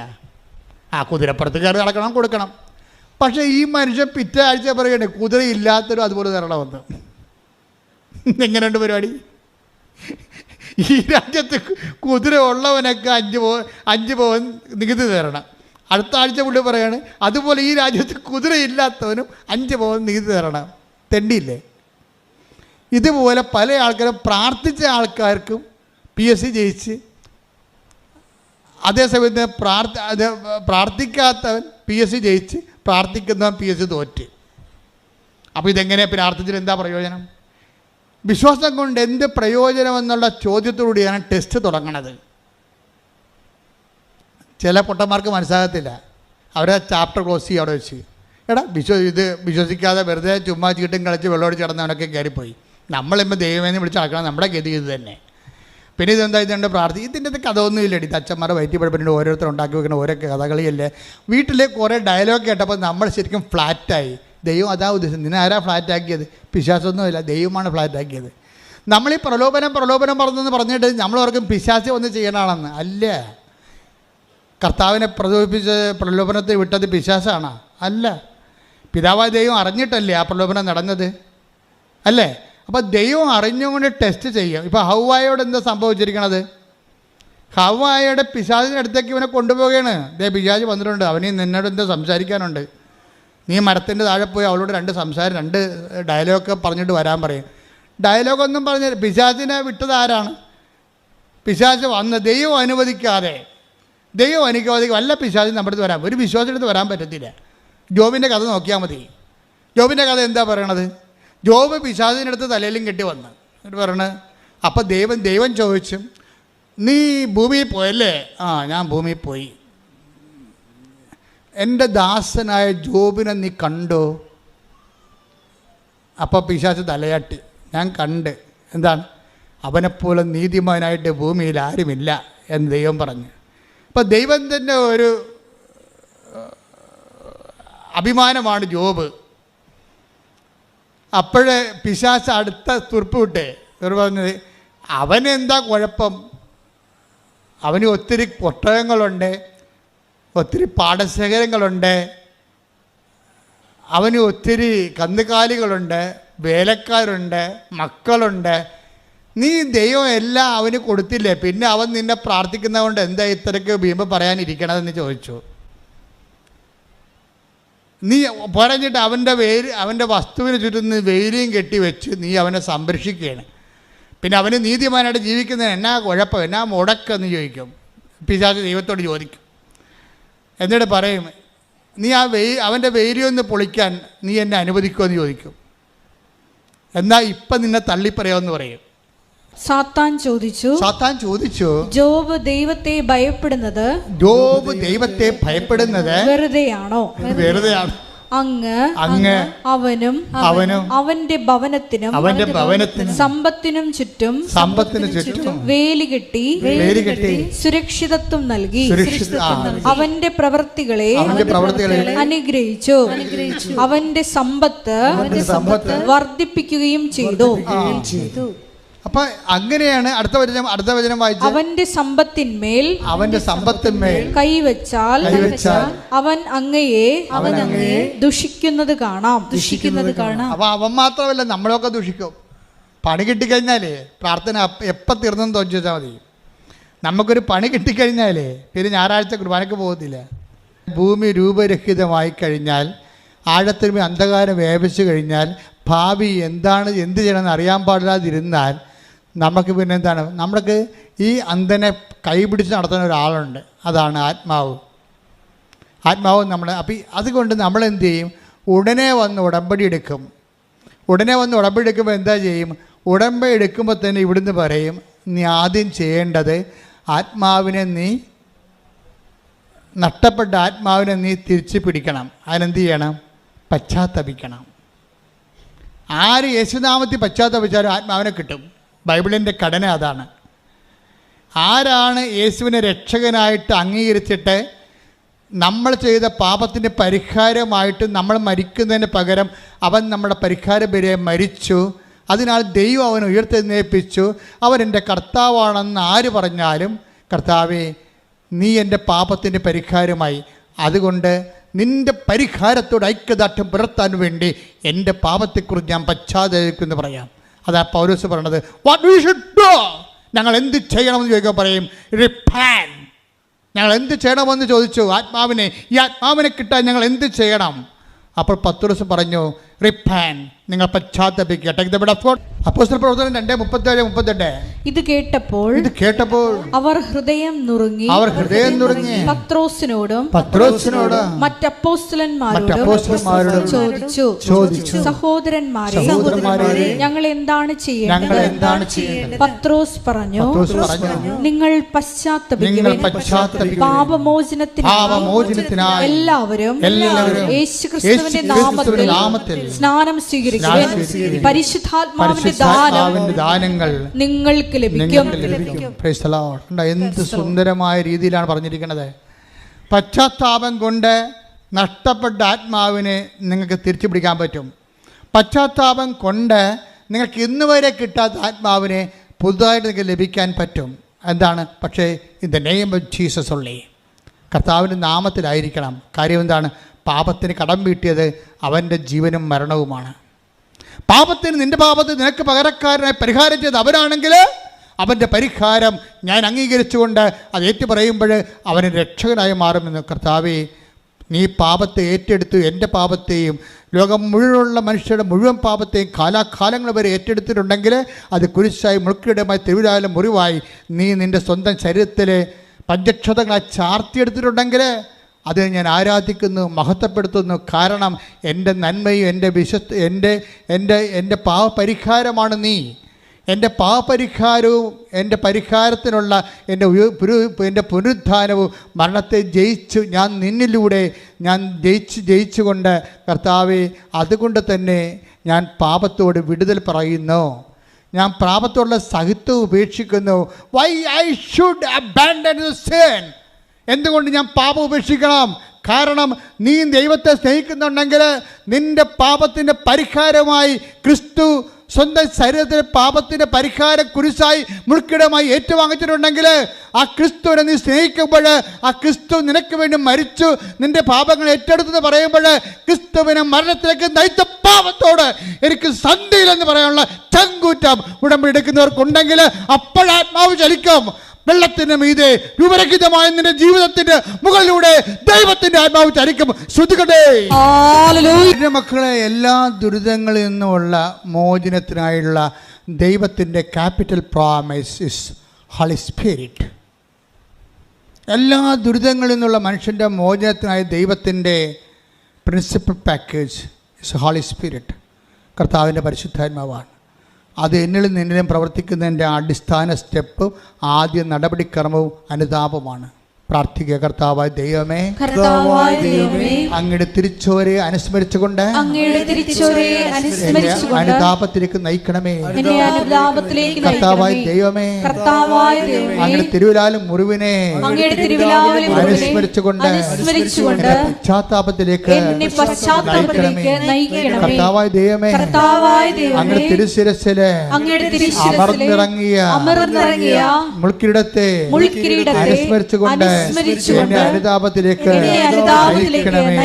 അങ്ങേ നയിച്ച ആത്മാവിന്റെ ശക്തിയാൽ ഞാനും നയിക്കപ്പെടട്ടെ. അങ്ങയുടെ പീഡാനുഭവത്താൽ, അങ്ങയുടെ കുരിശുമരണത്താൽ, അങ്ങയുടെ പുനരുത്ഥാൽ നേടിയെടുത്ത ആത്മാവിനാൽ വിശ്വാസ സമൂഹത്തെ ഇപ്പോൾ അഭിഷേകം ചെയ്യണമേ. രൂപരഹിതമായ ഭൂമിയെ പോലെ ആഴത്തിന്റെ മീതെ അന്ധകാരം വ്യാപിച്ചതുപോലെ എന്റെ ദൈവമേ, എന്റെ ജീവിതം രൂപരഹിതമായി ഇരുട്ട് കയറി ഭാവിയെക്കുറിച്ച് യാതൊരു പ്രതീക്ഷയുമില്ലാതെ കർത്താവേ ഞാൻ വഴിമുട്ടി നിൽക്കുന്നു. കർത്താവേ, എന്റെ ജീവിതത്തിന്റെ ഇരുട്ടിലൂടെ അമ്മേ പരിശുദ്ധാത്മാവേ, നിന്നെ നയിച്ച ആത്മാവിനാൽ എന്നെ ഇപ്പോൾ അഭിഷേകം ചെയ്യണമേ, എന്നെ ഇപ്പോൾ അഭിഷേകം ചെയ്യണമേ. ശ്രുതികെട്ട ഇടിമുഴക്കം പോലെ അമ്മ ഇത് തന്നെയാണ് ചോദിച്ചത്. ആദിയിൽ ദൈവം ആകാശം സൃഷ്ടിച്ചപ്പോൾ രൂപരഹിതമായതുപോലെ, ശൂന്യമായതുപോലെ, ആഴത്തിൽ അന്ധകാരം വ്യാപിച്ചതുപോലെ ഒരു മനസ്സായിരുന്നു അമ്മയുടേത്. അന്ന് അമ്മ അപ്പായോട് ചോദിച്ചു, അപ്പാ ഇതെങ്ങനെ സംഭവിക്കും? ഞാൻ ഇരുട്ടിനെ എങ്ങനെ തരണം ചെയ്യും? ഞാൻ ഈ അന്ധകാരത്തെ എങ്ങനെ അതിജീവിക്കാം? അപ്പാ, ഞാൻ പുരുഷനെ അറിയുന്നില്ലല്ലോ, ഇനി വരാൻ പോകുന്ന എല്ലാ പുകിലുകളും ഞാൻ എങ്ങനെ അതിജീവിക്കും ചോദിച്ചപ്പോൾ അപ്പാ പറഞ്ഞു, പരിശുദ്ധാത്മാവ് നിന്റെ മേൽ വരും, കൈയടിക്കട്ടെ. നിങ്ങൾ ഉടമ്പടിയിൽ നിങ്ങൾ ഒരു പത്രം കൊടുക്കുമ്പോൾ കൈമാറുമ്പോഴേ നിങ്ങളുടെ വിശ്വാസം കൈമാറുന്നു. വിശ്വാസത്തിൻ്റെ ആത്മമണാളനായി യേശുക്രിസ്തുവിനെ നിങ്ങൾ കൈമാറുന്നത്. ആ കൈമാറി കഴിയുമ്പോഴേ കർത്താവേ, ഈ വിശ്വാസ കൈമാറ്റത്തിൻ്റെ അടിസ്ഥാനത്തിൽ അങ്ങയുടെ ആത്മാവിനാൽ എന്നെ ശക്തീകരിക്കണമെന്ന് പ്രാർത്ഥിക്കുക. കർത്താവേ, ഉടമ്പടിയിലൂടെ ഞാൻ നിർവഹിക്കുന്ന ആത്മരക്ഷാ പ്രവർത്തനങ്ങളിലൂടെ ഈ വിശ്വാസ കൈമാറ്റത്തിനായി അപ്പോസ്തല സ്ഥാനത്തിലേക്ക്, ശുശ്രൂഷ സ്ഥാനത്തിലേക്ക് ആ ജോലികൾ പങ്കിടാൻ വേണ്ടി എന്നെ തിരഞ്ഞെടുത്തതിന് നന്ദി പറയുന്ന കർത്താവേ, കാലങ്ങളിലെ കൈമാറാൻ എനിക്കും ആത്മാവിനാൽ എന്നെയും ആത്മാവിനാൽ ശക്തിപ്പെടുത്തണമേ. ആത്മാവ് വരുമ്പോഴും നമ്മൾക്ക് ചെയ്യണത് പാപം ഒഴിവായി പ്രലോഭനങ്ങളോട് നമ്മൾ ശാശ്വതമായ രീതിയിൽ സുല്ല് പറഞ്ഞു കഴിയുമ്പോൾ ഉടനെ എന്താ ചെയ്യണത്? We will be empowered. അതാണ് 2:4 എടുത്ത് ആത്മാവിൻ്റെ ശക്തിയോടെ അവൻ മരുഭൂമിയിലേക്ക് വന്നു, മരുഭൂമിയിൽ നിന്ന് തിരിച്ചു വന്നു. യേശു ആത്മാവിന്റെ ശക്തിയോടുകൂടി യേശു ആത്മാവിന്റെ ശക്തിയോടുകൂടി ഗലീലയിലേക്ക് മടങ്ങിപ്പോയി. ഓക്കെ, അത് മനസ്സിലായില്ലേ? മരുഭൂമിയിലെ പരീക്ഷ കഴിയുമ്പോഴുടനെ ഒരു പാപത്തോട് നിങ്ങൾ സുല്ല് പറയുമ്പോൾ നിങ്ങൾ എന്താ സംഭവിക്കും? ഓട്ടോമാറ്റിക്കായിട്ട് എന്താ സംഭവിക്കണത്? പാപം ഒഴിഞ്ഞു പോകുക മാത്രമല്ല ചെയ്യണത്, നിങ്ങൾ പരിശുദ്ധാത്മാവിൽ നിറയുന്നു. ഇത് രണ്ടും ഒരു സ്വിച്ചിൽ 2 കാര്യങ്ങൾ നടക്കും. ഒരു നിമിഷം നമ്മൾ പശ്ചാത്തപിച്ച പാപത്തെ ഉപേക്ഷിക്കാൻ തീരുമാനിച്ചാൽ ഓട്ടോമാറ്റിക്കായിട്ട് will be empowered the spirit. അതുകൊണ്ട് തന്നെ നിന്നിൽ നിറയാൻ പോകുന്ന പരിശുദ്ധാത്മാവിനെക്കുറിച്ച് നിനക്കൊരു മുൻധാരണ ഉണ്ടാകണം. എന്താണ്?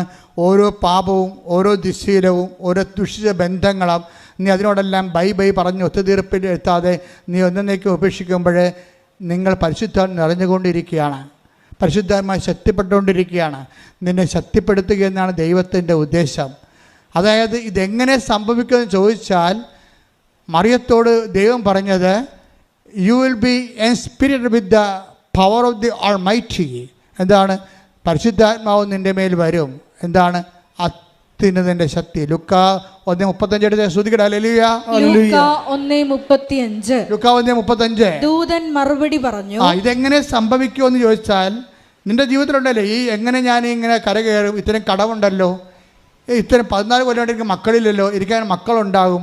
ഇത്രയും നാളുടെ എനിക്ക് 36 വയസ്സുണ്ടല്ലോ, എനിക്ക് എൻ്റെ കല്യാണം നടക്കാത്തത് എന്താണ്? ഇതെങ്ങനെ സംഭവിക്കും? ഇനി എങ്ങനെ സംഭവിക്കുമെന്ന് ചോദിച്ചാൽ ബൈബിളിന് 2 ഉത്തരമില്ല, ഒറ്റ ഉത്തരമേ ഉള്ളൂ. എന്താണ്? ദൂതൻ മറുപടി പറഞ്ഞു. എന്താ പറഞ്ഞത്? പരിശുദ്ധാത്മാവ് നിന്റെ മേൽ വരും. പരിശുദ്ധാത്മാവ് നിന്റെ മേൽ വരും. ഒന്ന് പറഞ്ഞേ, പരിശുദ്ധാത്മാവ് നിന്റെ മേൽ വരും. അത്യുന്നതന്റെ ശക്തി നിന്റെ മേൽ ആവസിക്കും. ആകയാൽ ജനിക്കാൻ പോകുന്ന ശിശു പരിശുദ്ധൻ ദൈവപുത്രൻ എന്ന് വിളിക്കപ്പെടും. അപ്പൊ ഇതെന്ത്? അതായത് 2 കാര്യം. ഒന്ന്, ലൂക്കാ 2:14 യേശു ഗലീലയിലേക്ക് വരണത് പരിശുദ്ധാത്മാവ് നിറഞ്ഞാണ്. ഇതുപോലെ തന്നെ അമ്മ എലിസബത്തിലേക്ക് പോണതും പരിശുദ്ധാത്മാവ് നിറഞ്ഞതാണ്. നമ്മളെ ഏൽപ്പിച്ച ദൗത്യങ്ങളിലേക്ക് പോകുമ്പോൾ മുമ്പ് നമ്മൾ പരിശുദ്ധാത്മാവ് നിറഞ്ഞിരിക്കണം. നിൻ്റെ നിയോഗങ്ങളില്ലേ, നിനക്ക് 100,000 നിയോഗങ്ങൾ എഴുതിയിട്ടുണ്ടല്ലോ, ഈ നിയോഗങ്ങളിലേക്ക് നീ സഞ്ചരിക്കണം മുമ്പ് നീ എന്ത് ചെയ്യണം? പരിശുദ്ധാത്മാവിന് നിറഞ്ഞിരിക്കണം. പ്രാർത്ഥിക്കുക. കർത്താവേ, ഉടമ്പടിയിലെ ഞാൻ എഴുതി വച്ചിരിക്കണ നിയോഗങ്ങളിലേക്ക് ഞാൻ സഞ്ചരിച്ചെത്തും മുമ്പേ ഈശോയെ പോലെ, പരിശുദ്ധ അമ്മയെ പോലെ എന്നെയും പരിശുദ്ധാത്മാവിൽ നിറയ്ക്കുന്നതിനായി പാപബോധം നൽകണമേ. പാപത്തോട് ഒത്തുതീർപ്പില്ലാതെ വിശുദ്ധമായ ജീവിതം നയിക്കാൻ എന്നെ പ്രത്യേകമായി അഭിഷേകം ചെയ്യണമേ. എൻ്റെ പ്രിയപ്പെട്ടവരെ, നമ്മളെപ്പോഴും ശ്രദ്ധിക്കേണ്ട ഒരു വിഷയമാണ്. ഇപ്പം മറിയോ പരിശുദ്ധ അമ്മയും എലിസബത്തിനെ കാണാൻ പോകുന്നതാണ് അടുത്തത്. അപ്പോൾ അമ്മയുടെ മനസ്സിന് ഒരു രൂപമില്ല, 2-3 പ്രശ്നങ്ങൾക്ക് രൂപമില്ല. ആഴത്തിനുമേ അന്ധകാരം വ്യാപിച്ചിരിക്കുന്ന ഒരവസ്ഥയിലാണ് പരിശുദ്ധാത്മാവിനെ എംപവർ ചെയ്ത് കൊടുക്കുന്നത്. ഇനി പരിശുദ്ധാത്മാവാണ് എല്ലാം റീസെറ്റ് ചെയ്യണത്. മറിയത്തിൻ്റെ ഉള്ളിലുള്ള സംഭവം, താൻ പ്രഗ്നൻ്റ് ആണെന്നുള്ള കാര്യം, ഇതാ കർത്താവിൻ്റെ ദാസി എന്ന് പറഞ്ഞപ്പോൾ, അങ്ങനെ വചനം പോലെ എന്നിൽ നിറവേറട്ടെന്ന് പറഞ്ഞപ്പോൾ അമ്മ പ്രഗ്നൻ്റായി. പക്ഷേ അമ്മയെ ഒരു 16 വയസ്സുള്ള യഹൂദ യുവതി എന്ന രീതിയിൽ അമ്മയ്ക്കിതിൻ്റെ മറ്റ് ഫിസിക്കൽ വശങ്ങളെക്കുറിച്ച് അത്രയ്ക്ക് ഐഡിയ ഇല്ല. അത് അമ്മയ്ക്ക് ഇങ്ങനെ ഒരു ഐഡിയ ഇല്ല, എങ്ങനെയാണ് പ്രഗ്നൻ്റ് ആകുകയും എങ്ങനെയാണ് കല്യാണം കഴിക്കണമെന്ന് മനസ്സമ്മതം കഴിഞ്ഞപ്പോൾ തന്നെ പ്രഗ്നൻ്റ് ആകുകയും നാട്ടിലിങ്ങനെ വീർത്ത വയറുമായിട്ട് നടക്കുകയും അപ്പോൾ നാട്ടുകാരെന്ത് പറയും. അപ്പോൾ വരാൻ പോകുന്ന ദുരിതങ്ങളൊക്കെ ഓർത്തിട്ട് അമ്മയ്ക്കൊരു ഐഡിയ ഇല്ല. പക്ഷേ ഐഡിയ ഇല്ലെങ്കിലും പരിശുദ്ധാത്മാവ് നമ്മളെ സഹായിക്കും. പരിശുദ്ധാത്മാവ് പറയും, നിനക്ക് ഇപ്പോൾ കുറച്ച് പ്രശ്നങ്ങളുണ്ടല്ലോ, മാനസിക പ്രശ്നമാണ് നിൻ്റെത്, എങ്ങനെയാണ് ഈ വിഷയം കൈകാര്യം ചെയ്യേണ്ടതെന്ന് അറിയത്തില്ലാത്തതല്ലേ വിഷയം. ഇപ്പോൾ കഴിഞ്ഞ ദിവസങ്ങളിൽ ഒരു മോള് വന്നു, അച്ഛാ ഞാൻ 2 മാസം പ്രഗ്നൻ്റ് ആണ്, അതിൻ്റെ വേറെ അബൌട്ട്സൊക്കെ പറഞ്ഞു. അപ്പം ഞാൻ അവളോടൊന്നും മാത്രമേ പറഞ്ഞുള്ളൂ, എത്രയും വേഗം രജിസ്റ്റർ ചെയ്തിട്ട് എൻ്റെ അടുത്ത് വരാൻ പറഞ്ഞു. ആ ഒറ്റ സംഭവത്ത് കൊണ്ട് അമ്മയുടെയും മകളുടെയും സംശയം തീർന്നു പോയി. എത്രയും വേഗം രജിസ്റ്റർ ചെയ്തിട്ട് എൻ്റെ അടുത്ത് വരാൻ പറഞ്ഞു.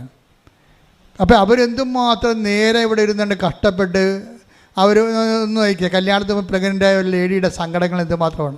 അവളാണ് അത്ര വയസ്സും പ്രായവുമില്ല. അച്ഛൻ വഴക്കിടുവോ, നാട്ടുകാരോട് എന്ത് പറയും, ഇങ്ങനെ കുറേ എന്തായിരിക്കും ഇനി പരിഹൃതി, അബോർഷൻ ചെയ്യേണ്ടി വരുമോ, അല്ലെങ്കിൽ ഞങ്ങൾക്ക് പിരിയേണ്ടി വരുമോ, എന്തായിരിക്കും അച്ഛൻ പറയാൻ പോണത് എന്നൊക്കെയായിരിക്കും ഇവിടെ ചിന്തിച്ച് ആകുലപ്പെട്ട് രണ്ടും അമ്മയും മകളും വിഷമിത്താൻ വരണം. ഞാൻ കൈ വെച്ചിട്ട് പറഞ്ഞ് എത്രയും വേഗം റേസ് ചെയ്തിട്ട് തിരിച്ചു വരാൻ. Chapter is closed.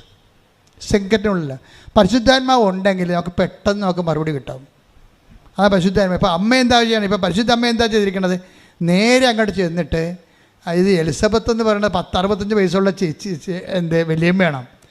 ഇവർക്ക് 16 വയസ്സേ ഉള്ളൂ. 16 വയസ്സുകാരത്തി എങ്ങനെയാണ് 65 വയസ്സുള്ളവരോട് അവർ പ്രഗ്നൻ്റ് ആണെന്ന് ചോദിക്കണത്? ഭയങ്കര പ്രശ്നമല്ലേ? അത് അമ്മയുടെ പ്രശ്നം അതാണ്.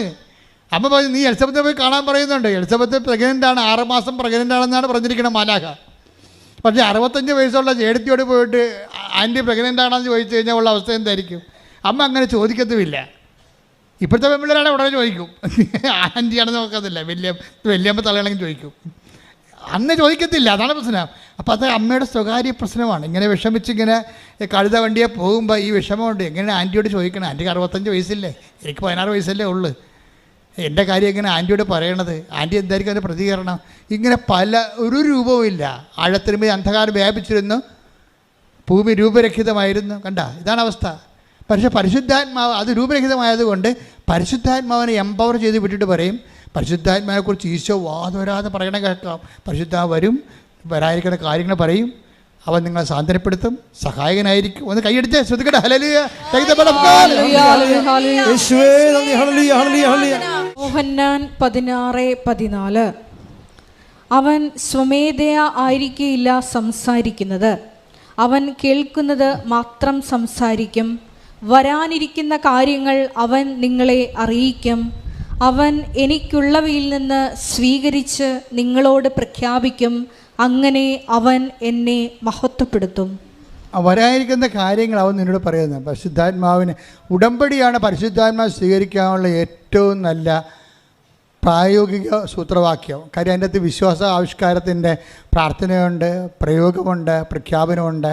ഒരു സമ്പൂർണ്ണമായിട്ടുള്ള ഒരു പ്രയോഗ പദ്ധതിയാണ്, സുവിശേഷ പദ്ധതി ഉടമ്പടി.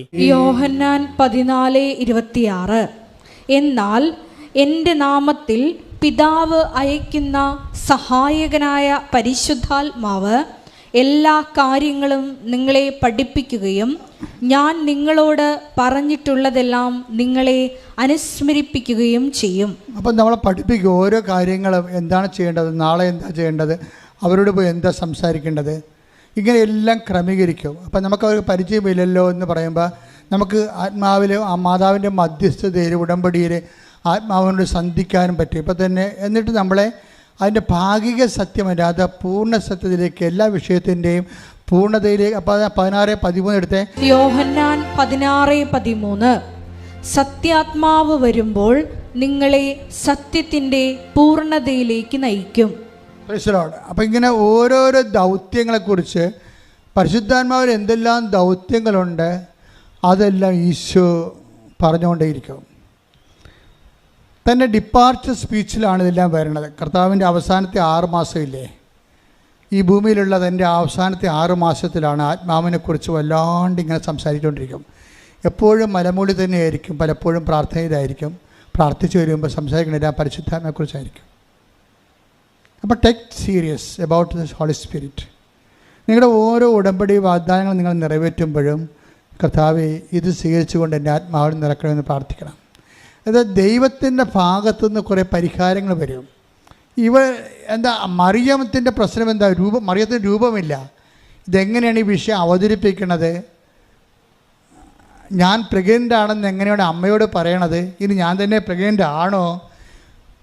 ഈ മംഗളവാർത്തയിൽ എന്താ സംഭവിച്ചത്? അതുകൊണ്ടാണ് ഇവരെ നേരെ അമ്മയുടെ അനിയത്തിലേക്ക് ചർച്ചക്കാരിലേക്ക് വിടുന്നത്. അപ്പോൾ എലിസബത്തിൻ്റെ അടുത്ത് ചെല്ലുമ്പോൾ എലിസബത്ത് ആദ്യം തന്നെ മറിയത്തെ കാണുമ്പോൾ തന്നെ പരിശുദ്ധാത്മാവ് നിറയും. മാത്രമല്ല, പരിശുദ്ധാത്മാവ് എലിസബത്തിൻ്റെ ഗർഭശിശുവിനെ തുള്ളിച്ചടിക്കും. അപ്പോൾ പരിശുദ്ധാത്മാവ് എലിസബത്തിനോട് പറയും, വന്ന് നിൽക്കുന്നത് ആരാണെന്ന് നോക്കിക്കേ, നിൻ്റെ പഴയ മേരിക്കുട്ടിയൊന്നുമല്ല. എന്താണ്? He's the mother of God.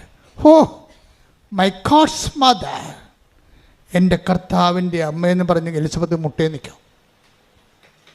Hallelujah, hallelujah, hallelujah. യേശുവേ നന്ദി. അത് അപ്പം കർത്താവിൻ്റെ അമ്മയാണ് താനെന്ന് പരിശുദ്ധാത്മാവ് എലിസബത്തിലൂടെ പറയിപ്പിക്കുമ്പോൾ മറിയത്തിന് രൂപം ഉണ്ടാകും. രൂപവും ഭാവവും ഇല്ലാതെ പോയ ആളാണ്. ആത്മാവാണ് എല്ലാത്തിനും രൂപം ഉണ്ടാകുന്നത്. ഒരിക്കൽ ആത്മാവ് എലിസബത്തിലൂടെ എല്ലാ ആശങ്കകൾക്കും മറിയത്തിന് മറുപടി കൊടുക്കണം. കണ്ടില്ലേ എന്ത് രസമാണ്, എന്ത് മനോഹരമാണ്. അപ്പോഴാണ് അമ്മ ഒന്ന് ദീർഘനിശ്വാസം പറയും. അപ്പോഴാണ് ഒരു ആശ്വാസം വേണ്ടത് രൂപം കിട്ടിക്കഴിഞ്ഞപ്പോൾ. എന്താണ്? My soul magnifies the Lord, എൻ്റെ ആത്മാവ് എൻ്റെ കർത്താവിൽ ആനന്ദിക്കുന്നു എന്ന് പറഞ്ഞിട്ട് വയറേ പൊത്തും. എൻ്റെ ആത്മാവ് എൻ്റെ രക്ഷകനായ ദൈവത്തിൽ ആനന്ദം കൊള്ളുന്നു. എൻ്റെ കർത്താവിൻ്റെ അമ്മ എന്ന് ആരാ പറഞ്ഞത്? കത്തോലിക്ക സഭയെ അല്ല. അവിടെയല്ലേ തെറ്റിയത്? ആരാ പറഞ്ഞത്? എലിസബത്താണോ പറഞ്ഞത്? അല്ല. ആരാണ്? പരിശുദ്ധാത്മാവിനാൽ നിറഞ്ഞു പറഞ്ഞു. കൈയടിക്കട്ടെ. അപ്പോൾ നിങ്ങൾക്ക് ഇതിനെക്കുറിച്ച് ഒരു ധാരണ ഉണ്ടാകണം. എന്തുകൊണ്ടാണ് ജപമാല ചിലർക്ക് ആക്സസറി ആയിരിക്കണത്? അവയവമല്ല, ആക്സസറി ആയിരിക്കണത്. കാര്യം മാതാവ് നിങ്ങൾക്ക് ആക്സസറി ആയതുകൊണ്ടാണ്. Additional fittings. ആക്സസറി എന്ന് പറയുന്നത് എന്താണ്? കാറിൻ്റെ ആക്സസറി എന്താണ്? ആ വീലെ വെച്ചിട്ട് വീലിനകത്തൊരു കാറിൻ്റെ വീല് നമുക്ക് കിട്ടും അല്ലേ, കമ്പനിയിൽ നിന്ന് കിട്ടും. പിന്നെ അതിൻ്റെ ആ വീലിൻ്റെ അവിടെ വെച്ചിട്ട് വീൽ ഗാർഡില്ലേ, വീൽ ഗാർഡ് വെള്ളി നിറത്തി തിളങ്ങുന്ന സാധനം, അത് ഇളക്ക് മേടിക്കുന്നതാണ്. അതിന് ആക്സസറി എന്ന് പറയുന്നത് അഡീഷണൽ ഫിറ്റിങ്സ്. മാതാവ് അഡീഷണൽ ഫിറ്റിങ്സ് ആയതുകൊണ്ടാണ് നിങ്ങൾക്ക് ജപമാലയും അഡീഷണൽ ഫിറ്റിങ്സ് ആയിരിക്കണത്. മാതാവ് അവയവത്തിൻ്റെ ഭാഗമാണെങ്കിൽ നിങ്ങൾക്ക് ജപമാലയും അവയവമാണ്. ആധ്യാത്മികമായ വേദശാസ്ത്രങ്ങളിലെ മാതാവ് അവയവത്തിൻ്റെ ഭാഗമാണ്. My God's mother. അത് എലിസബത്ത് പറഞ്ഞതല്ല. പിന്നെ ആരാ പറഞ്ഞത്? പുത്രൻ തമ്പുരാൻ, പിതാവായ ദൈവത്തിൻ്റെ മകനായിരിക്കുന്ന പുത്രൻ തമ്പുരാൻ, പിതാവിൽ നിന്നും പുത്രനും പുറപ്പെടുന്ന പരിശുദ്ധാത്മാവ് പറഞ്ഞ ത്രിക ദൈവത്തിൻ്റെ മൂന്നാമത്തെ ആളായ പരിശുദ്ധാത്മാവാണ് പറഞ്ഞത് ഹീസ് ഗോഡ്സ് മദർ. കൈയടിക്കട്ടെ, ശ്രുതിക്കട്ടെ. Hallelujah, hallelujah, hallelujah, hallelujah. ഇപ്പോഴും നമുക്കെതിരെ ഒത്തിരിയേറെ ആക്ഷേപങ്ങളുണ്ട്. കാര്യം പല ആൾക്കാർക്കും ഭാരമാണ്.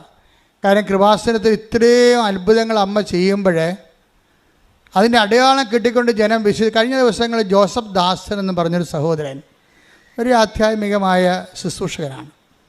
അദ്ദേഹം ഈ റാലി കഴിഞ്ഞപ്പോൾ ഒരു പോസ്റ്റ് ഇട്ടുണ്ട് FFDയിൽ. അതിൻ്റെ പോസ്റ്റ് ഞാൻ വായിച്ചപ്പോൾ ഞാൻ ഓർത്ത് എനിക്ക് ഭയങ്കര സന്തോഷം തോന്നി. അദ്ദേഹം പറഞ്ഞത് 3 ലക്ഷക്കണക്കിന് മനുഷ്യർ കടപ്പുറത്ത് നിൽക്കുന്ന ഞാൻ ആ മനുഷ്യരെ ഇങ്ങനെ വിലയിരുത്താൻ ആഗ്രഹിക്കുന്നു. എന്താണ്? അതൊരു ജനക്കൂട്ടമല്ല, മറിച്ച് ദൈവവുമായിട്ട് ഉടമ്പടി എടുത്തവരെ,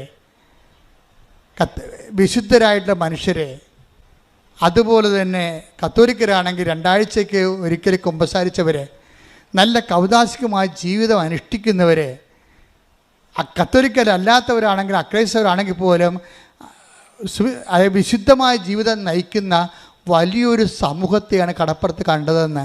അത് സാധാരണ ജനക്കൂട്ടമല്ല, ദൈവത്തിൻ്റെ ജനമാണെന്ന്. ശ്രുതികട hallelujah. Hallelujah hallelujah hallelujah hallelujah. ആരാധന.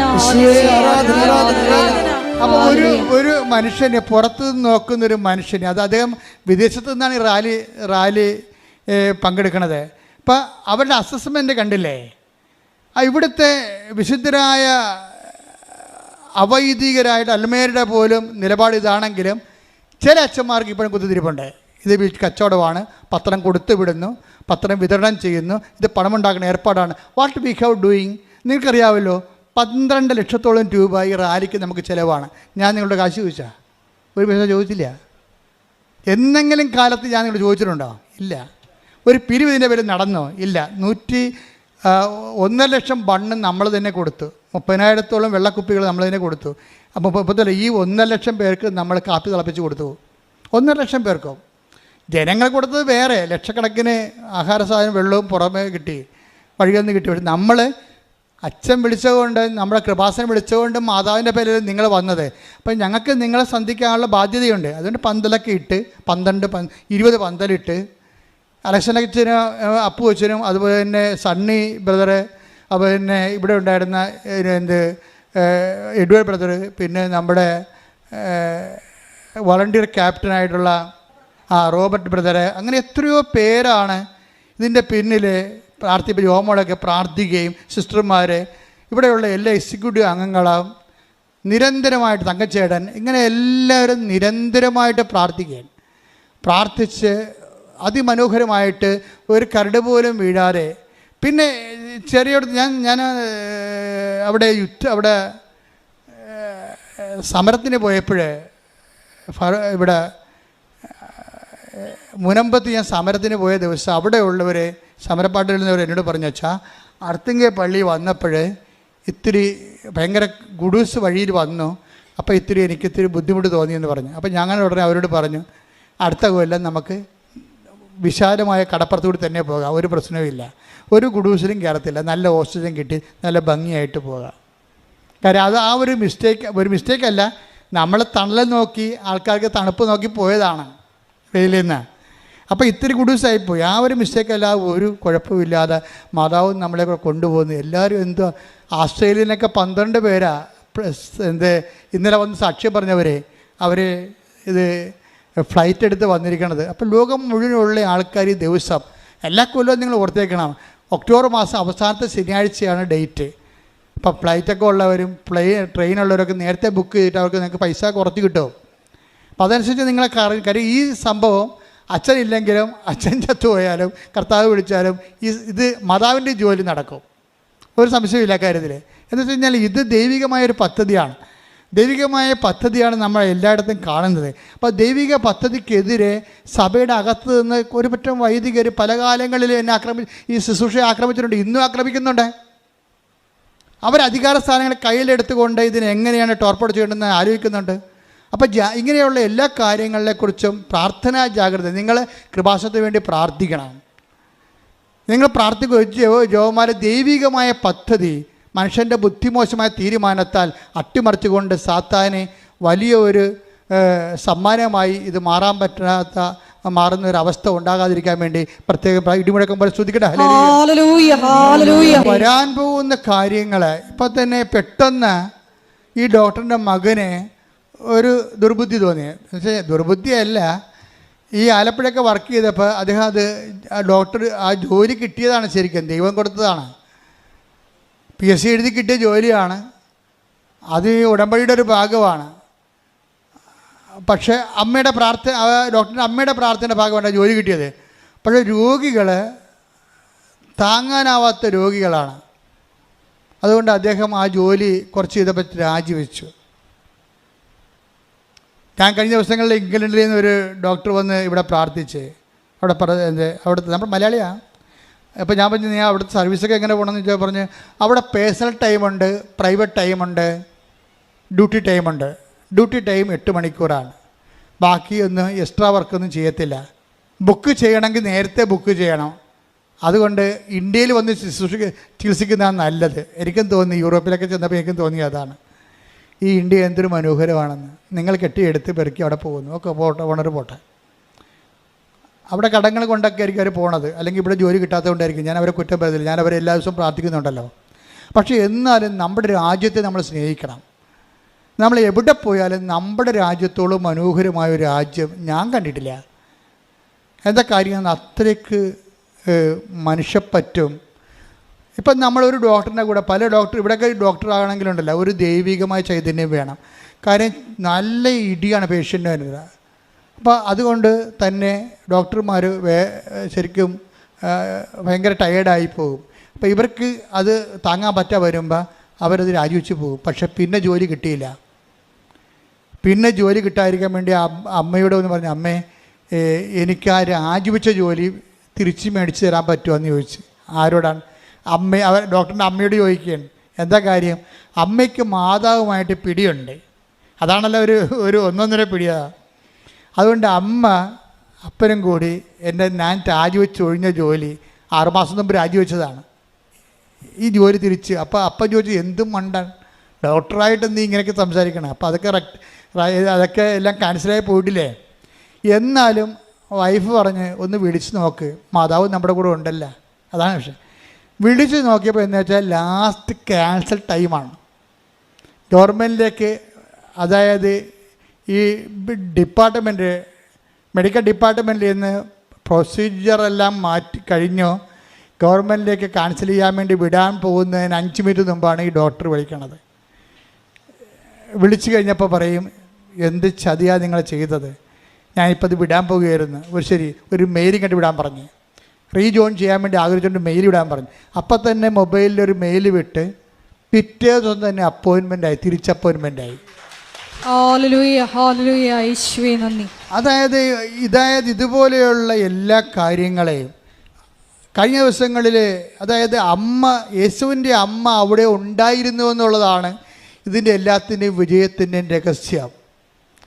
കഴിഞ്ഞ ദിവസങ്ങളിൽ ഒരു സാക്ഷി ഇവിടെ പറഞ്ഞു, ഞാൻ ഭയങ്കര മുൻകോപിയായിരുന്നു.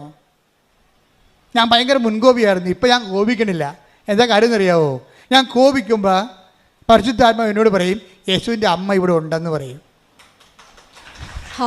അപ്പം ഞാൻ കോപം നിർത്തി. ഇപ്പം ഞാൻ ശാന്തമായി. എന്താണ്? അപ്പം ഞാനോട്, ദൈവമേ, ഓരോ മനുഷ്യനും സ്വന്തമായിട്ട് വചനം സ്വന്തമായിട്ട് വ്യാഖ്യാനിച്ച് ജീവിത വിശുദ്ധി നേടാൻ കണ്ടില്ലേ? യേശുവിൻ്റെ അമ്മ ഇവിടെ ഉണ്ടായിരുന്നു, എൻ്റെ വീട്ടിലുണ്ട്, അതുകൊണ്ട് ഞാൻ കോപിക്കത്തില്ലെന്ന്, ഒരു തെറ്റും ചെയ്തിട്ടില്ലെന്ന്. അപ്പം മനുഷ്യൻ വിശുദ്ധിയിലൂടെ വളരാൻ അവൻ സ്വയമായി വചനം വ്യാഖ്യാനിച്ച് വിശുദ്ധി നിലനിൽക്കാൻ വേണ്ടി ദൈവം സഹായിക്കുന്നതിൻ്റെ കാരണം യേശുവിൻ്റെ അമ്മ അവിടെ ഉണ്ടായിരുന്ന സിംഗിൾ റീസണാണ്. ഉടമ്പടി എടുക്കുന്ന ഉടമ്പടി ജീവിക്കുന്ന ഓരോ ദൈവത്തിൻ്റെ കൂടെ യേശുവിൻ്റെ അമ്മയുണ്ടാകുന്ന ബോധ്യം വിശുദ്ധി ജീവിക്കാനും എല്ലാത്തിനും അതിജീവിത വിശ്വാസത്തിൻ്റെ വക്താക്കളാകാൻ ദൈവം നിങ്ങൾ അനുഗ്രഹിക്കട്ടെ. കർത്താവിൻ്റെ ഉന്നതമായ നാമത്തിന് സ്വസ്ഥം ചെയ്യുന്ന കർത്താവിൻ്റെ വിശുദ്ധ പൗരോഹിത്യത്തെ മഹത്വപ്പെടുത്തണമേ. കർത്താവെ, സഭയിലുള്ള സാന്നിധ്യം പ്രകടമാക്കണമേ. 38 വർഷം ഞാൻ അർപ്പിച്ച കൃപാനയുടെ യോഗ്യതയാൽ കൃപാസ്ഥാനത്താറെ ജീവനോടെ പ്രത്യക്ഷപ്പെട്ട പരിശുദ്ധ അമ്മയുടെ മാധ്യസ്ഥത്താൽ ഈ അൾത്താരയിൽ നടന്ന 10,000-കണക്കിന് ആരാധനയുടെ ശക്തിയാൽ അങ്ങയുടെ അവകാശം ഓഹരിമാകുന്ന അങ്ങയുടെ മക്കൾക്ക് വേണ്ടി പ്രാർത്ഥിക്കുന്ന കർത്താവിൻ്റെ തിരുമുറുപാർന്ന വലതുകരം അങ്ങയുടെ മക്കളുടെ ശിരസിൽ വെക്കണമെന്ന് പ്രാർത്ഥിക്കുന്നു. കർത്താവ്, അനുഗ്രഹപ്പെട്ട വലതുകരം അങ്ങയുടെ മക്കളുടെ ശിരസിൽ വെക്കണമെന്ന് പ്രാർത്ഥിക്കുന്നു. കർത്താവ്, ഉച്ച മുതൽ ഉള്ളംകാല് വരെ കർത്താവ് എല്ലാ കോശങ്ങളിലും പേശികളിലും കർത്താവ് എല്ലാ ഞാടിഞ്ഞരമ്പുകളിലും ശരീര കോശങ്ങളിലും കർത്താവിൻ്റെ രക്തം പടരട്ടെ, കർത്താവിന് ശക്തി പടരട്ടെ. ശ്രുതികട മാർഗരോഗങ്ങള്, തീരാവ്യാധികള്, ജീവിത ദുരിതങ്ങള്, ജീവിത ഭാരങ്ങള്, ജീവിത തടസ്സങ്ങള് യേശു ക്രിസ്തുവിന്റെ നാമത്തില് മാറിപ്പോകട്ടെ. ദുരിതങ്ങളും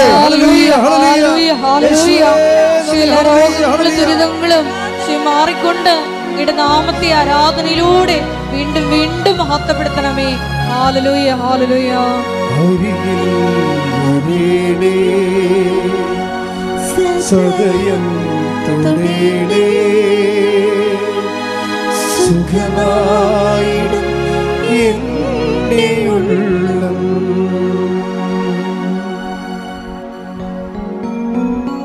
വ്യക്തിപരമായ ആവശ്യങ്ങൾക്ക് വേണ്ടി മൗനമായി കൃപാസന അൾത്താര ജീവനോടെ പ്രത്യക്ഷപ്പെട്ട ഈ അൾത്താരയിലും ആരാധനയിലും ഉടമ്പടിയിലും നിങ്ങളുടെ ആയിരിക്കുന്ന യേശുവിൻ്റെ അമ്മ അവിടെ ഉണ്ടായിരുന്നു, അവരുടെ കൂടെ ഉണ്ടായിരുന്നു എന്നുള്ള വലിയ ബോധ്യത്തിൽ മധ്യസ്ഥം വഹിക്കട്ടെ.